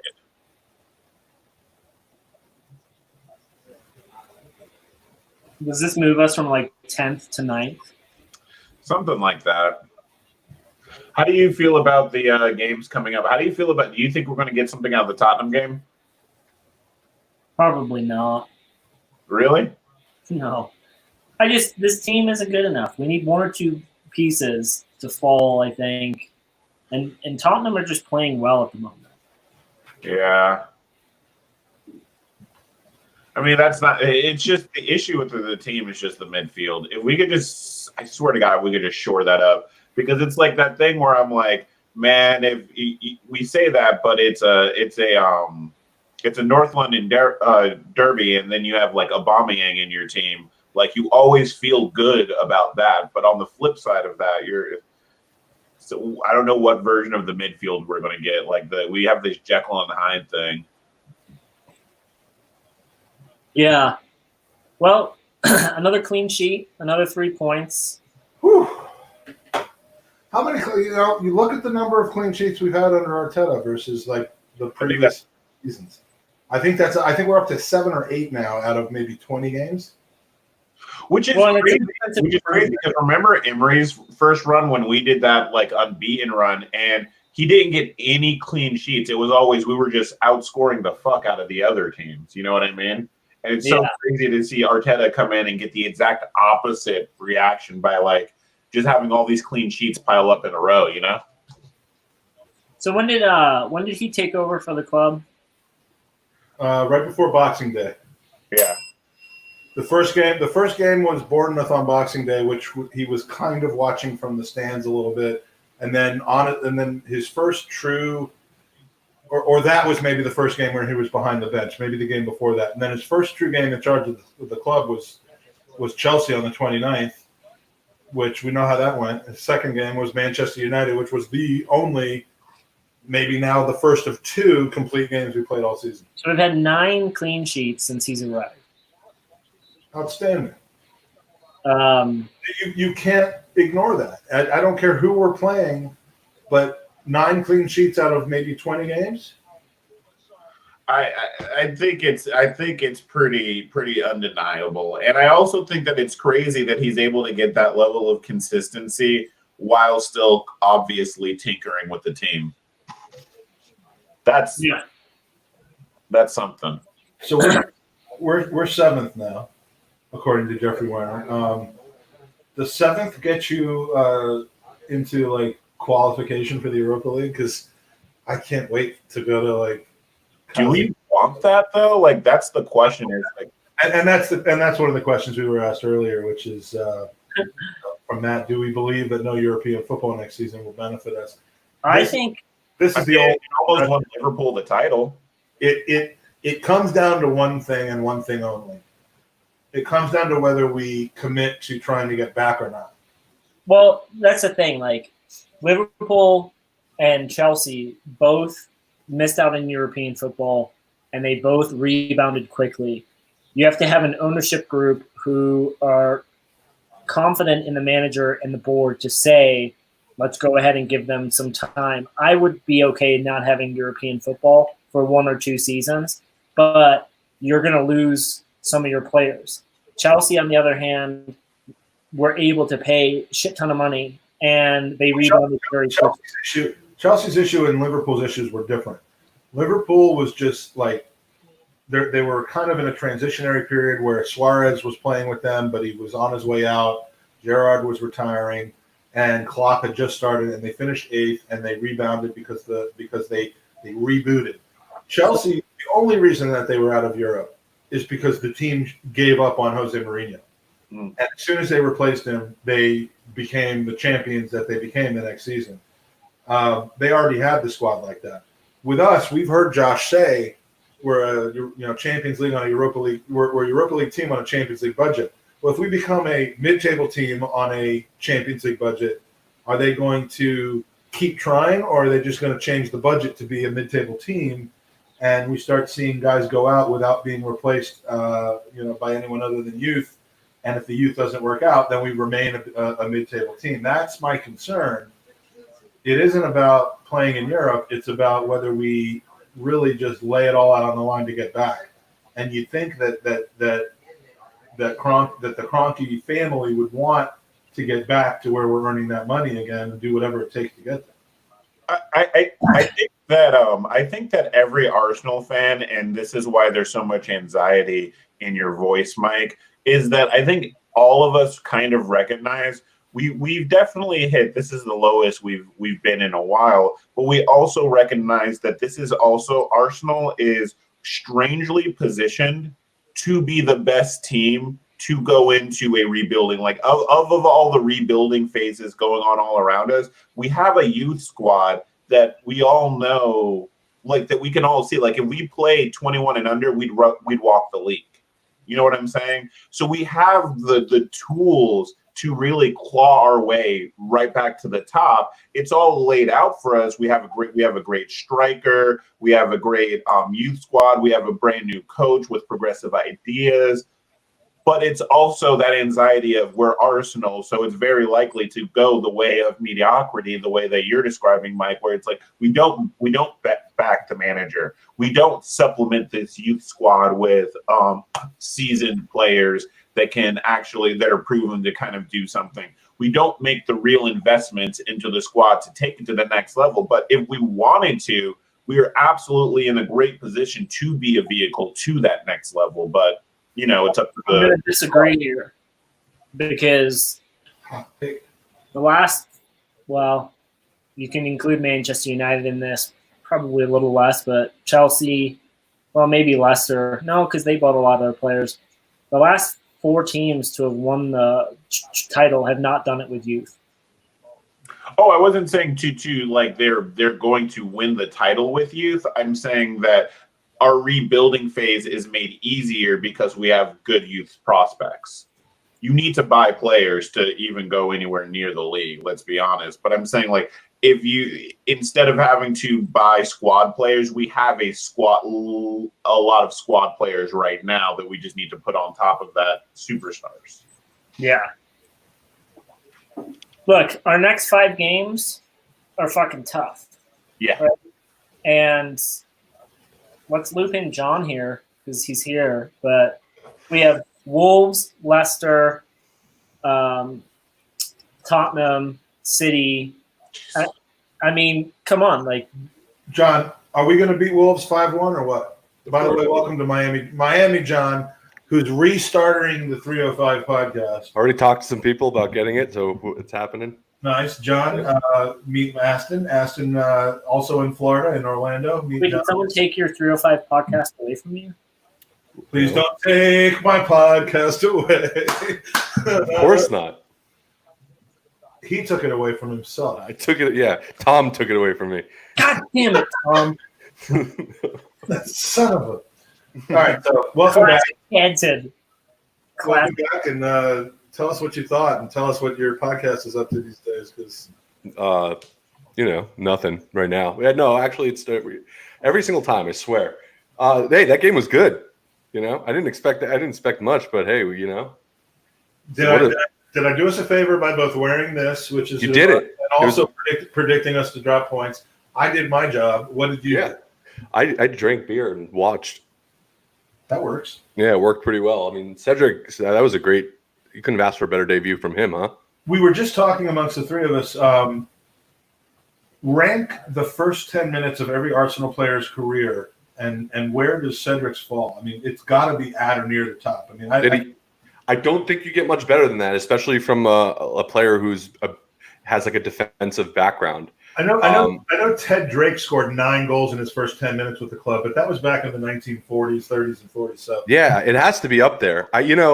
Memorable for me was Alexis Sanchez's first 10 minutes because it was like there was so much. He didn't really do anything, but he got the ball and he started doing all these step overs and like some cool moves and running around, and it was like really exciting.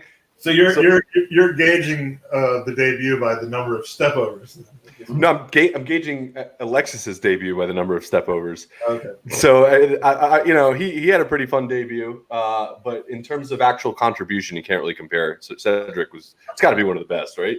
I mean, that's not to say that he's like that actually says anything about how he's going to play for us or whatever. But as far as confidence and what you expect from a player coming on for his first game, you can't ask for much more.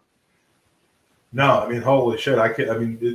And just watch Arsenal Twitter over the next 4 days until we play again. I mean, how crazy is the hype over him going to be? Like, and how much is Bellerin going to take? Like, oh, I already see it happening. Bellerin. I haven't gone on Twitter yet, but I mean, are you expecting Bellerin's like going to be sold now? Here we go. I'm going to read some of the Twitter for you. Cedric Suarez eclipses Bellerin's Arsenal career with his first touch. That's not very good. Bellerin when he gets the plants on trees but loses his place at right back to Cedric. Cedric has more goals than Aguero, Abraham, Vardy, and Firmino combined since the restart. I mean, it's not a lie. Here's another headline right now. If you look at your screen, this is important news, and it's not clickbait from John Cross either. Shit, the method. Oh, right. Danny has the shits. That's okay. We've all been there. Yeah. So Danny will be looking at. So yeah. I mean, this is where I normally just tune out Twitter and Facebook and all that stuff after a loss because I just don't want to hear it, and I love to look at it after a win like this.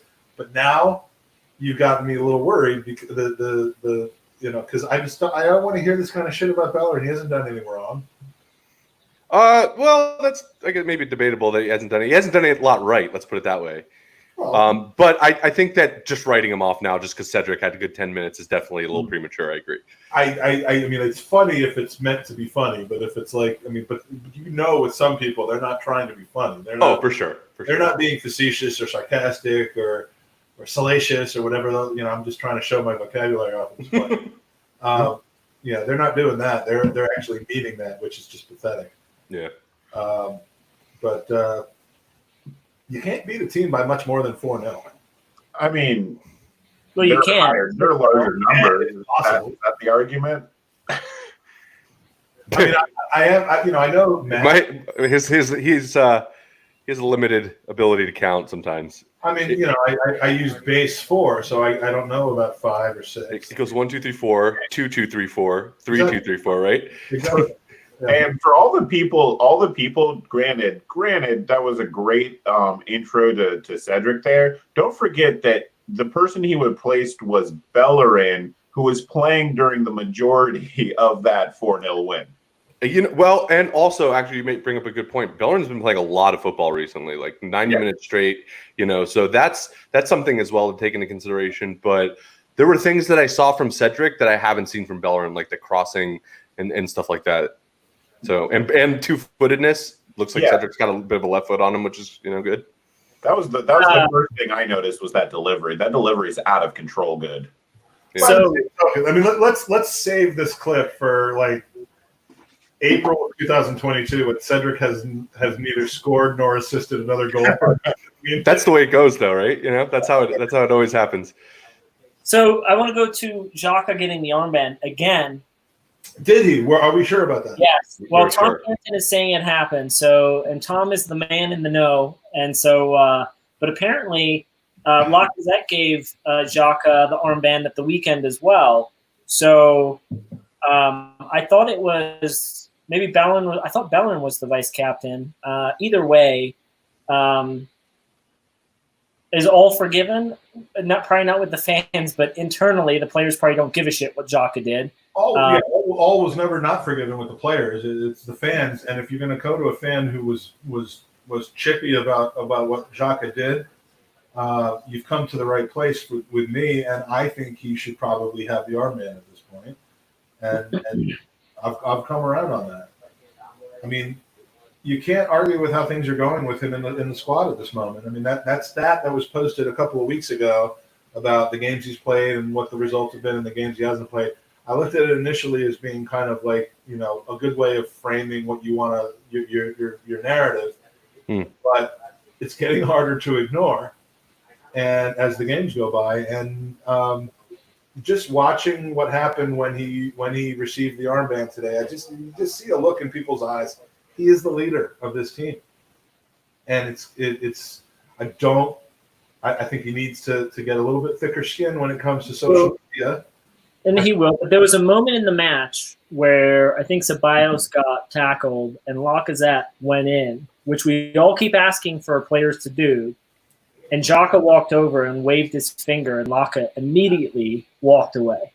Yeah. And that's what you want in your leader, right? Where he says, get out of here. There's no point getting yellow. Let me take care of it. And so, listen, the only way he can win the hearts of Arsenal fans is doing what he did today. Good performance, consistent performance, and Score against Spurs. Score against Spurs. I'm just happy that this pisses off Mike. It doesn't piss me off. It makes me happy. one thing we didn't get to during the match was Mkhitaryan. So we know that his contract with Arsenal has been terminated, and it sounds like the agent paid the penalty fee to Arsenal. But I think more importantly, it takes 200,000 of wages. Yes. So we get a little bit of money. We get all of his wages off the books, but we don't get a transfer fee. It's like 11 million in wages, though, isn't it? It's like something significant. Well, but if he was just loaned for another year, then we wouldn't have paid most of those 11 million anyway. But we would have the option to sell them. But like, it's probably just best to start getting Mkhitaryan and Ozil, and just get out from under those things. I wonder if that Mkhitaryan deal or getting him off the books was one things that was stalling the Saka's deal, because I'm guessing he got more money, and I'm thinking before they can reinvest in another attacking player, they might have been one aspect of it, like because if you look at Saka's message that he put on today, it was like, finally, I get to announce that I signed a contract. So maybe that was an aspect of it. Yeah. Because I thought the same thing, John. When I first originally read that, I was like, well, how long has he been sitting on this?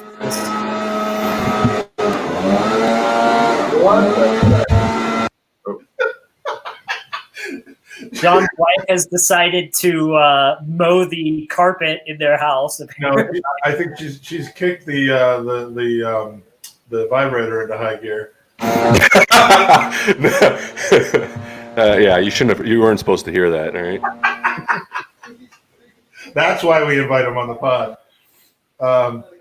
I was just going to say, I actually don't think the Mkhitaryan thing affected the Saka thing at all. I think that the Saka deal has been agreed with, kind of like they did the Tierney deal. Like, it was agreed to some long time ago. The reason why they haven't announced it was for whatever reason, our club likes to keep things to chest when they know it's a sure deal for a while, and sometimes that kind of lets deals fall apart. But I think that has more to do with it than the Mkhitaryan thing. I do think the Mkhitaryan thing is important because I think that Mkhitaryan is the reason we don't have Aaron Ramsey right now, period. Like, I think that the fact that his wages were so inflated and we couldn't afford to put another player on the wages of Ramsey, of Ozil and Mkhitaryan, and we didn't really have a choice of getting Mkhitaryan off of those wages. I think that Ramsey's agents rightfully looked at Mkhitaryan and go, I don't earn more than him. And so I've always kind of held a little chip on my shoulder over that, because I wish we still had Ramsey, even though, granted, he has his injury problem. So let's not, overall, I think that was a better deal. But the biggest point out of that I wanted to say is getting players, getting these huge wages off the books is going to open us up to being able to buy larger players, because it's not always just about the transfer fee. It's about what we'll actually sign them for. And that's how you're seeing the party deal kind of play out, right? We can offer him a wage Atletico Madrid can't. And a player that normally, he has no reason to really leave Atletico to come to us, besides the fact that we can offer him better wages. And that's why this is a good thing. That's why when Ozil finally gets off those wages, oh my gosh, is it going to be just like a burden lifted off of our shoulders? I expect them to basically, Arsenal's going to do what they did in, and this is not a spoiler, but in Money Heist, where they have a blimp that flies over the Emirates once the fans come back and just drops money down on everybody because we're not paying Ozil anymore. I think that's what needs. It's going to be called the Ozil Heist, and it's going to be fantastic. Sponsored by Fortnite. Yeah, I missed that show. I finished it, and I want more. But getting out. It was always going to take a few years to get out from the decisions that were made by the previous regime, and by those decisions, I mean the decision to fight to hold on to Alexis until it became clear we couldn't anymore.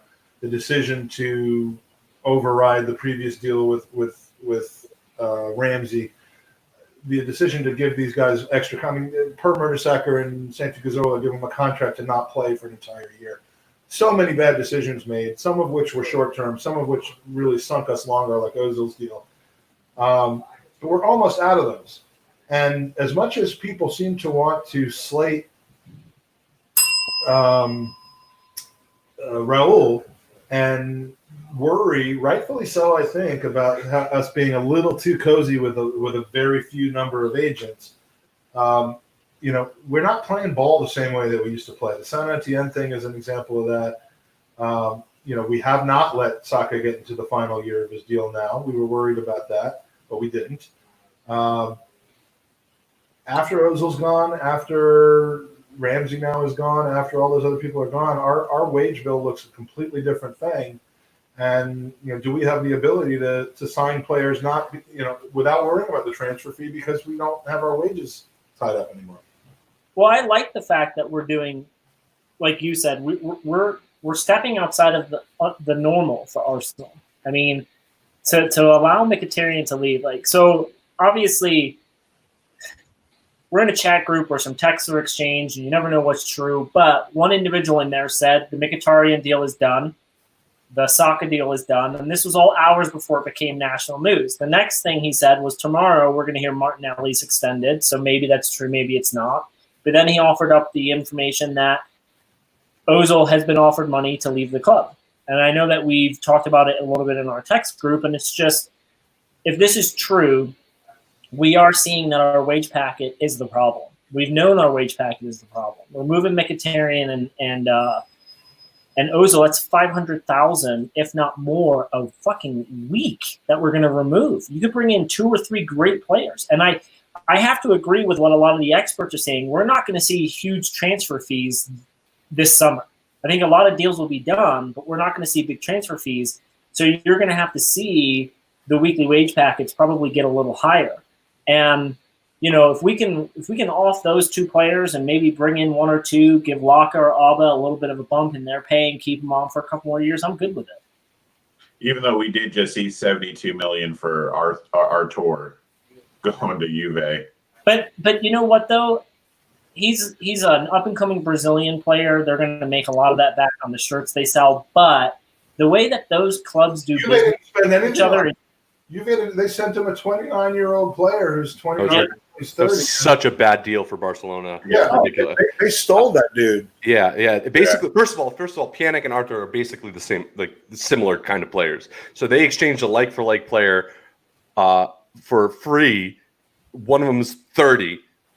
And the other one's 23, 24? Well, the word on the street is with that one is that they were in a similar situation where they have to cut their wage bill down or something. And I don't understand why that means Rakitic or Vidal weren't on the chopping block, but apparently they solved their wage problem with getting rid of Artur. So also, by the way, now we're talking about wages and kind of how the effect of taking players off the wage bill. And I don't really know the answer to this, but I remember there was a financial fair play kind of an aspect to it, not necessarily financial fair play, but there was a restriction that we could have in the English Premier League based off of our revenue and stuff, how much we can increase wages from season to season. I don't know if that's still in effect. That's the short-term cost controls. Right. Is that not renewed? No, it's not still going on. All right, that's what I was thinking, because that could offer an explanation, but I didn't know whether that was still going or not. I'd like to offer an explanation for why Andy's just popped off the podcast. I can see him talking to somebody, but he could have done some other. What was that all about, Andy? What? My wife was asking me something. You're going to act like the last 30 seconds of our lives. I'm talking to my guys. Okay. So short-term cost, I was all over short-term cost control because ultimately it explained why 2 Januaries ago we were unable to sign anyone versus loaning people, and I got into a lot of financial arguments back and forth. Yeah. With a bunch of idiots. It also explains why United was able to do whatever the heck they wanted, pretty much, and offer every player like $350,000 a year. Right. Yep. But that apparently was not renewed. Right. And fair play overall has been suspended. And speaking of commercial revenues, Chelsea are playing in their new shirt today with the 3 on it. Yeah. That's the ugliest thing I've ever seen. I don't know who approved that. It's so awful. It's bizarre, but it's this weird discontinuation of are we in this season or next season? How all of a sudden new kits are being used in the middle of a season, even though it's July.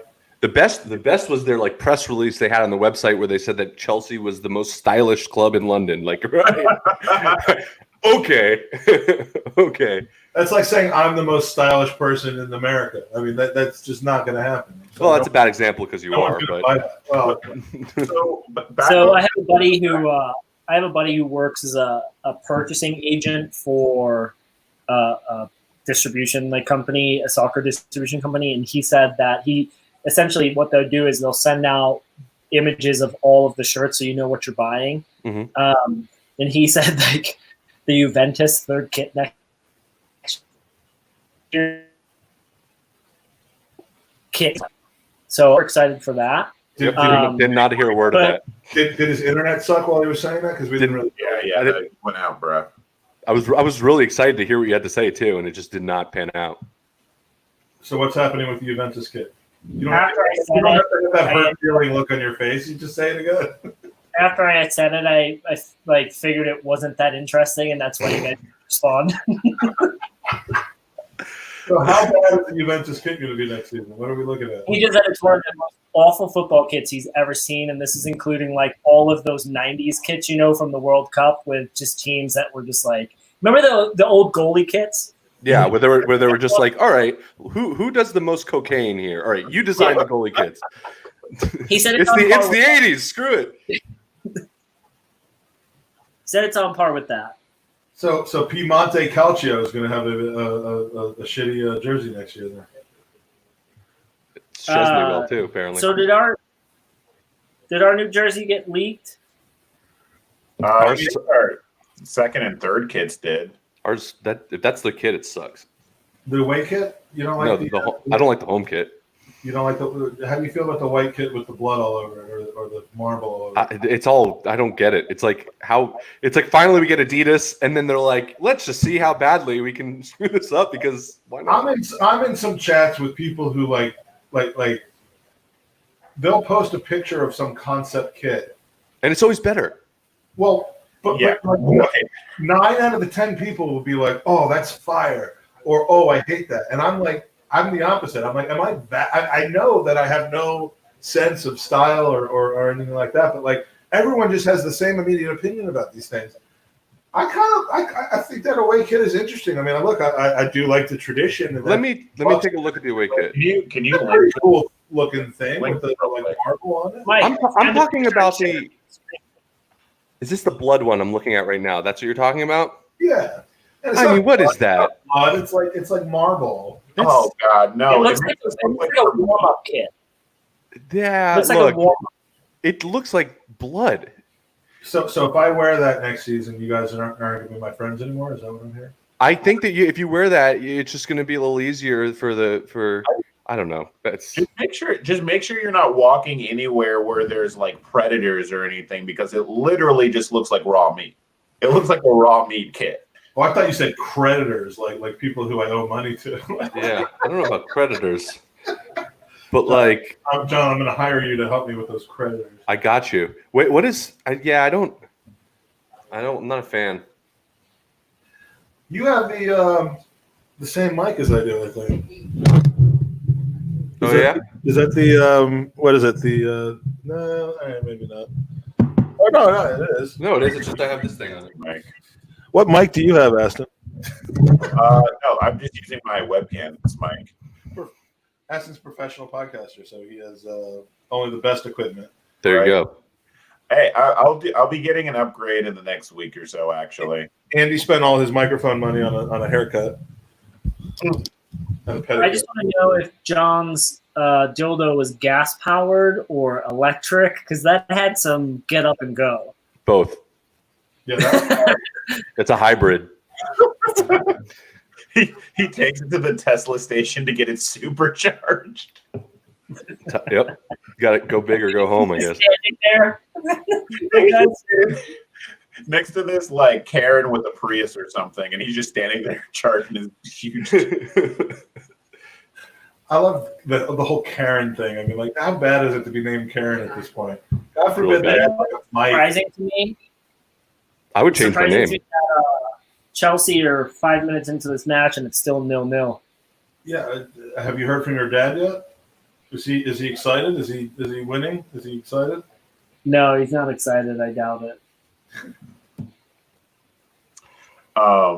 But yeah, back to Arsenal related things. And do you think so? We cleared off Mkhitaryan. Do you think that opens us up to maybe 2 signings this summer? Or you just think we're going to get 1? Yeah. I mean, I think all we're doing is basically. I mean, I think we're signing Partey. I believe that. I don't believe the Upamecano links. No, he's too good. I don't think that's going to happen. I would probably say signing Saka, signing Luiz, whatever we think of that. Those are going to be our 2 internal moves. I would like to see us re-sign Balogun, to be honest with you. I got a problem with that. That we're letting him go so easily. Although, again, we don't know really the background behind that. But Maybe he's just not very good. 10 goals in 15 games. He has 474 tertiary assists. That's a thing. It really is a thing. Yeah, I mean, Who are we talking about? Balogun.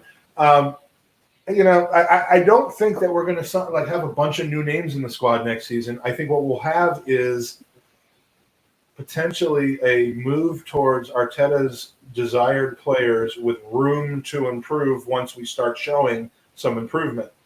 I don't think that the leadership team and the ownership team is going to want to just go fucking spend tons of money on players and then not have it work out again, and then once again end up out of Europe. I think they're going to want to see us make strides towards returning to at least the top 4 to 6, where we're not there right now, and then with the salaries that we've cut, be able to put, with the wage package we've cut, be able to put some more into the squad. I wouldn't be expecting Also, 5 new players next season. The biggest need for us is center back, right? I mean, would we?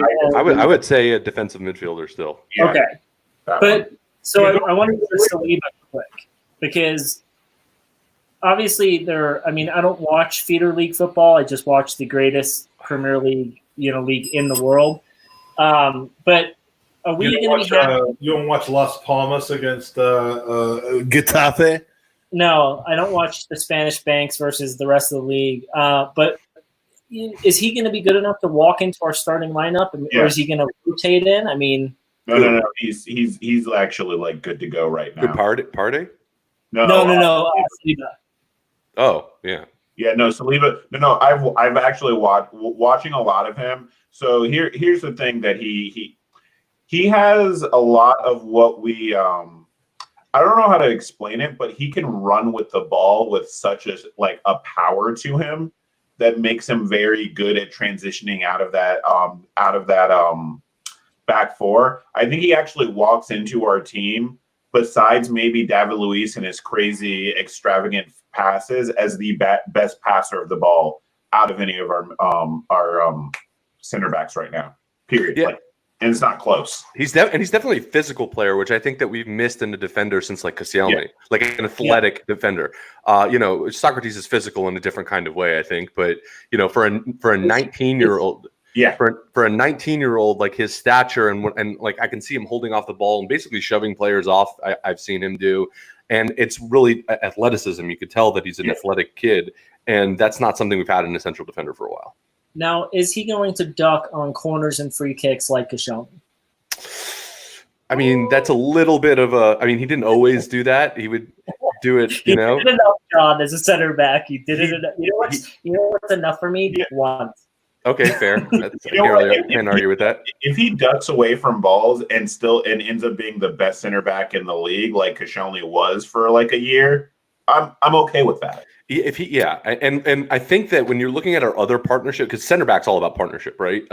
It's probably the most important partnership on the pitch. Yeah, I mean, you gotta have 2 guys that can partner together is more important than having 2 guys who are individually good. Well, right. And it seems as though there's a lot of people really excited at the club about Mari before his injury. I mean, I was coming through the short loan spell. People coming out of that were saying and Arteta obviously knew him from his time at City. Mm-hmm. Seemingly, he really impressed in the Brazilian league because there were a lot of Brazilians who were saying, "Hey, you're getting a great player here." They went undefeated that year. Yeah.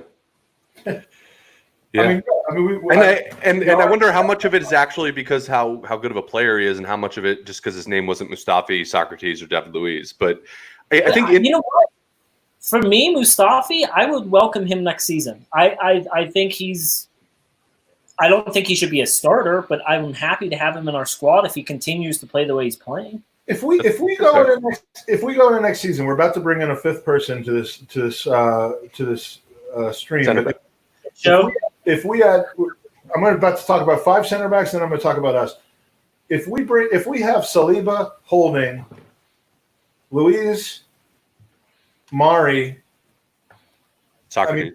no, I don't think Socrates belongs on this team anymore. I thought you were just talking about the ones that we'll have next year. And maybe Chambers comes back. I mean, like we're set at center back at that point. I mean, would I love Upamecano and push some of those guys out? Sure, but I mean, I think we need to focus on other areas like center midfield. Thank you on the Gooners podcast. Someone who was nice enough to have me on his pod. Andy, I've talked about him a couple times today. The bearded Gooner, Tanner. Welcome to the Gooners podcast, gentlemen. Whoa! Jeez, did I offend? Did I just chase Andy away? What the hell just happened? Come back! I'm not that bad. I swear. That was bizarre. I guess there's only so many beards that Andy could take. There we go. Andy, was that a response to me bringing Tanner on the podcast, or was that just a coincidence? who, me? Yeah, you logged off. You. Okay, well now we know the reason. What And, happens? I come in and I screw everything up. I just, there's too much beard. The beards are messing his internet connection up. Yeah, right. This is 4 days. This is 4 days of me not shaving. Yeah, and it could be 34 days. And This is one day. I shaved this all off this morning. that's 5 o'clock shadow for his. Yeah. Well, you're the dude from the old Buffalo Wild Wings commercial, John, where he's standing behind the bar. He just looks like he's trying to take a shit, and his beard just. oh yeah, I've seen that. Well, welcome, Tanner. You were nice enough to have me on yesterday, and we've been doing a live watch today, which has turned into a live reaction pod, which has turned into us just talking about how we're good leagues now after this game against Norwich. Look, my prediction on your podcast was for a very specific purpose. It was to give the boys what they needed to have in order to know that they could win. The prediction, it all worked. What's your feedback on? I mean, what was a great game against a team that we should be winning 4-0 against, but finally did. That's exactly the point, Mike. The point is we should have won that game 4-0, and this is what we should be doing to these clubs that are at the bottom of the table fighting relegation, what have you, is just get them down, put our foot on their throat, and end it. That's it. So I'm happy with the result. Don't misunderstand me, but I'm not ready to jump out of an airplane with a parachute strapped to my back in celebration of beating the last place team in the league. If you were the wolf in Pulp Fiction, what would you be saying right now? Oh man, Dude. What should we not start doing at this moment, Andy? I'm just glad that someone has joined the pod with my viewpoint here of it was Norwich. Yeah, but you got to take what you can right now, right? No, I get that. And John, I said you can only play the team that's in front of you. So no, I said during the game, this is the best result going into the run of fixtures we have because it gives us a little bit of confidence. And then Leicester are low on confidence right now, so maybe we can get something there. But we have Wolves is going to be tough. Chelsea's going to be tough. Leicester will be tough. So this was a great confidence morale booster.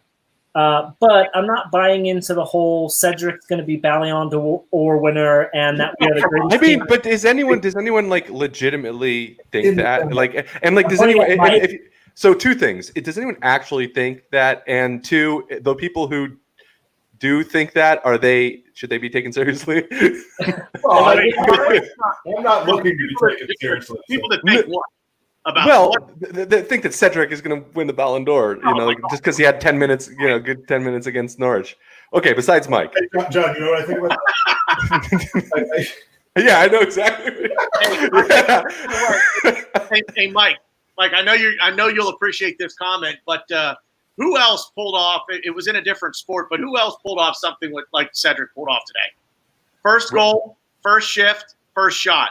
Oh God, it's got to be something baseball related or Nope. hockey related. Mario Lemieux. Oh, okay, Ooh, fine. hockey related. First game, first shit. And the First wrong goal. stuff.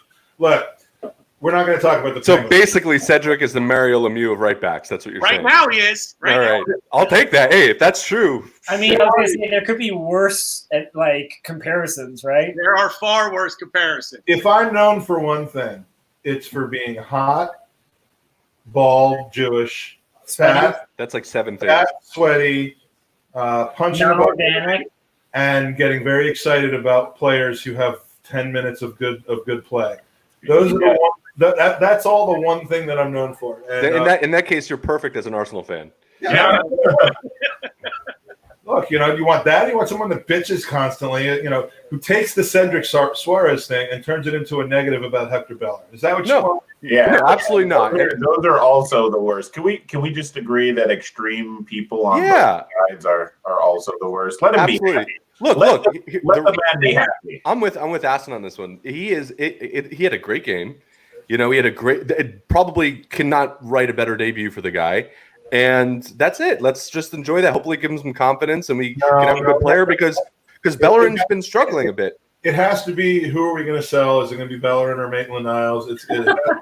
It has to be. You're right. It's also do people forget that we're actually short on right backs? Like, we have Bellerin and we have a guy that we made into a right back that openly says he doesn't want to be a right back playing as right back. So having another guy, like having two guys is fine. They don't need to eat each other. You know what I mean? Well, we've got three right backs. Comments? We got three left backs. We're all set. We're just playing like 9 at the back. Yeah.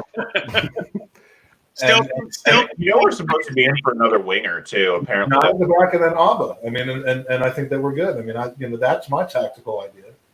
At this point. Meanwhile, no central defender. We don't need that. As long as we have Suarez, we don't need central defenders. My God, come on. Yeah. So why are we looking at this random picture of me on Andy? He's apparently got things to do. Yeah, he's an important guy. There's sure a lot of stuff going on over there. Yeah, he's got his mom, he's got his daughter, or his daughter. The one thing he doesn't have is a daughter.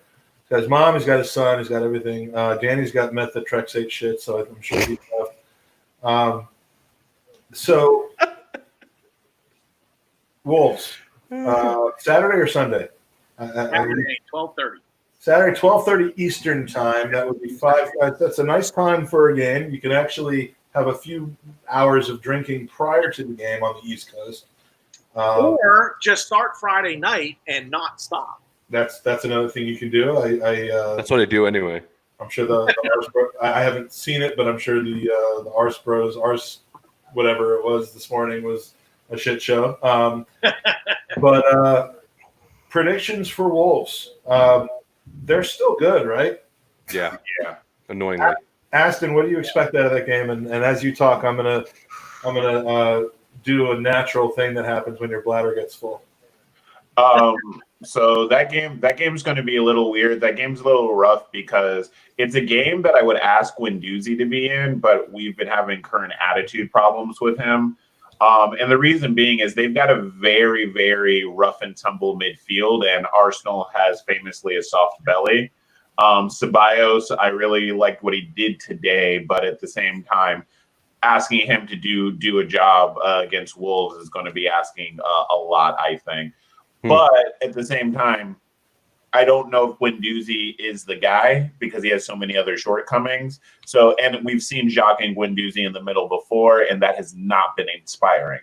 So that being said, I worry about us losing the middle. I think that ultimately it's going to be a gritty game where we're going to complain about the ref, and we're probably going to lose 2-1. But I'm going to say we're going to win 2-1 just because I'm an optimist. I agree with everything you just said. Yep. Thanks, Mike. What about you, John? What do you think? So I'm kind of with you on the result. I don't see us. I think it's going to be very difficult for us to get a result, and I think we've been doing really well. I mean, that's 3 games now in a row, but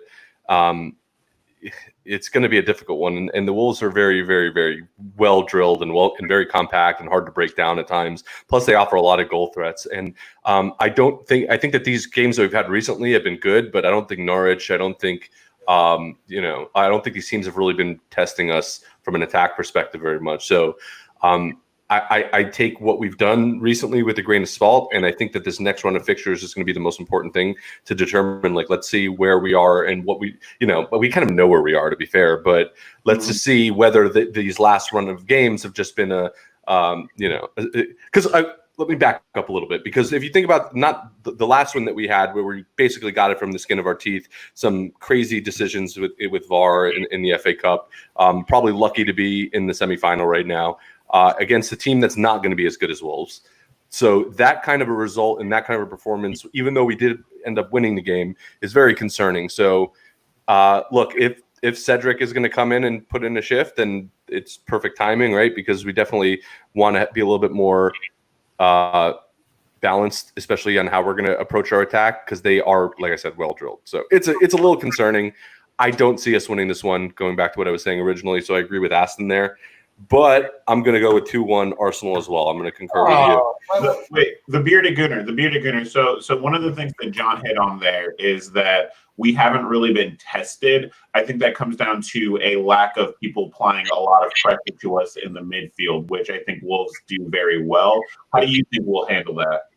I agree 100%, Aston. I think you said it real well. Arsenal have a soft underbelly, and I think that's where we're going to lose the game, or I shouldn't say lose the game, because I'm going to throw my prediction out first, and I think we'll actually nick a draw. I like where our confidence level is. I like what I saw today in terms of camaraderie, not just performance and technical ability. I like what I saw. Aubameyang coming off the pitch, he takes the armband over to Xhaka, and and there's a hug, there's an embrace, and that. And of course, winning cures everything. So when you're winning, obviously everybody's in a good mood. Everybody's hugs and kisses, and it's all unicorns and fairy dust. Hugs per capita are an important stat that most people overlook. What's that? Hugs per capita. Right, yeah. It's massively overlooked. WhoScored.com does not even keep that statistic, and I think that's bullshit. Right along with thigh grabs, right? Yeah. Right along with thigh grabs. Which statistic? It broke up. Hugs per capita, HPC. Yeah. I think that's an important HPC. Yeah, we're leading the league in HPC right now, and it's going to. Yeah, actually, interesting little tidbit about the HPC is that was a stat that's been recently introduced, and it was one of the main reasons why Mustafi was signed. Well, yeah, and Guendouzi, and it used to be that the Fair Play Trophy got like an entry into the Europa League. Now it's the HPC. Yeah, you got to work on that. Norwich is, if they just hugged each other a little bit more, they could get into Europe next season without even being in the Premier League. I feel like most people in the world could. Well, it's not right now, but in general, could take that advice. Yeah. I feel like I just introduced a whole new level to this show. No, per capita. Absolutely. I think the midfield is going to be a struggle for us. We're going to have to be very tight defensively to withstand the pressure that they're going to bring to us. So I think this is a game where, honestly, let's use our speed to our advantage. Let's just absorb some pressure, try to hit on the counterattack, and who knows. But I like where our confidence is at right now, especially, seeing the ball go in the back of the net 4 times today. I think we could nick a draw. I'm going to go with 2-2. 4 times from 4 different players, from 4 different types of goals. The superstitious me is going to obviously predict a loss against Wolves. They're ahead of us in the table. This is a massive game because the chasm in the standings between the top 6 and 7th, and we might be 8th by the end of this game, this match week. I think Spurs and Sheffield both have a chance to pass us tomorrow. Although they both can't pass us, one will.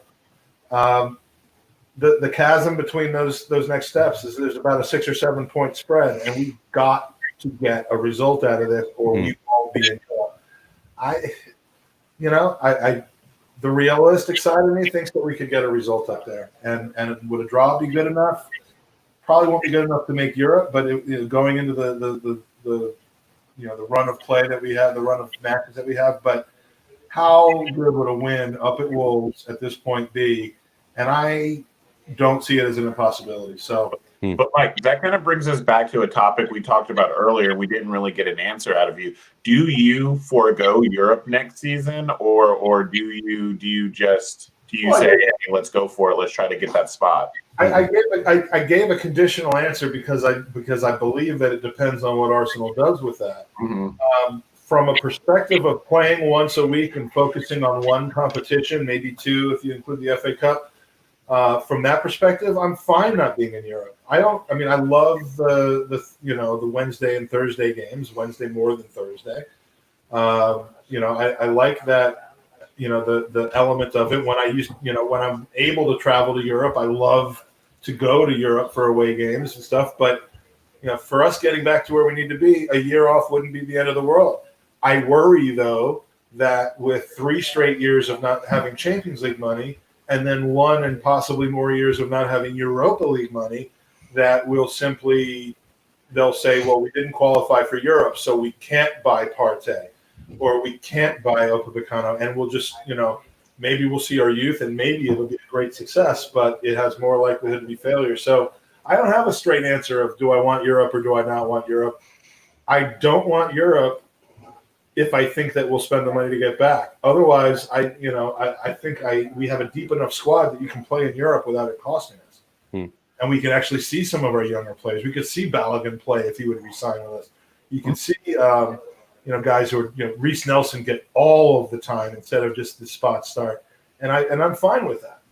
But I don't want it to keep our end result back. So. Any other topics that we want to talk about before we end this up? I think we're gonna wrap it up on so we can kind of bask in the glory.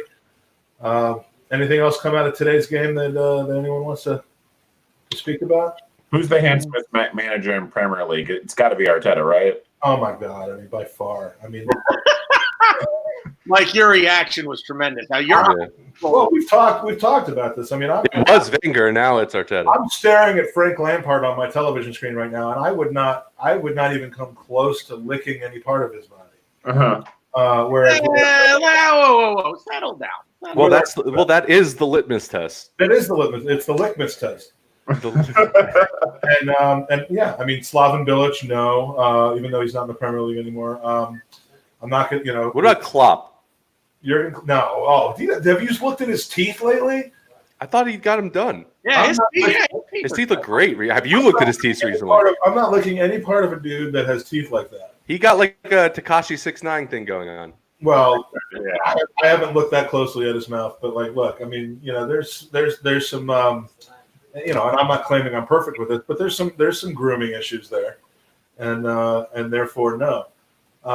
Arteta, I mean, I've been in his office and it smelled beautiful, and this was right before he had our coronavirus. So I mean, and then he got diagnosed. So I guess you really the day after I was in his office I was in his office on the 10th of March, and on the 11th of March he was diagnosed with coronavirus. That is a coincidence, though, definitely for sure. 100%. Yeah. It had nothing to do with licking his phone receivers or sitting in his chair or anything like that. It had nothing to do with any kind of nudity that occurred at that point. Taking a shit in the plant in the corner. Oh no, I would have done that if Emery was still the manager, but with Arteta, No, I'm kidding. I would never dream of such a thing. So, anyway, it's been a fun 3 hours. Best game, I mean, most complete game we've played, other than the Manchester United game, which was against slightly better competition, I will say. Slight. Andy, wherever you've gone, it's been lovely. Aston, great to see you again.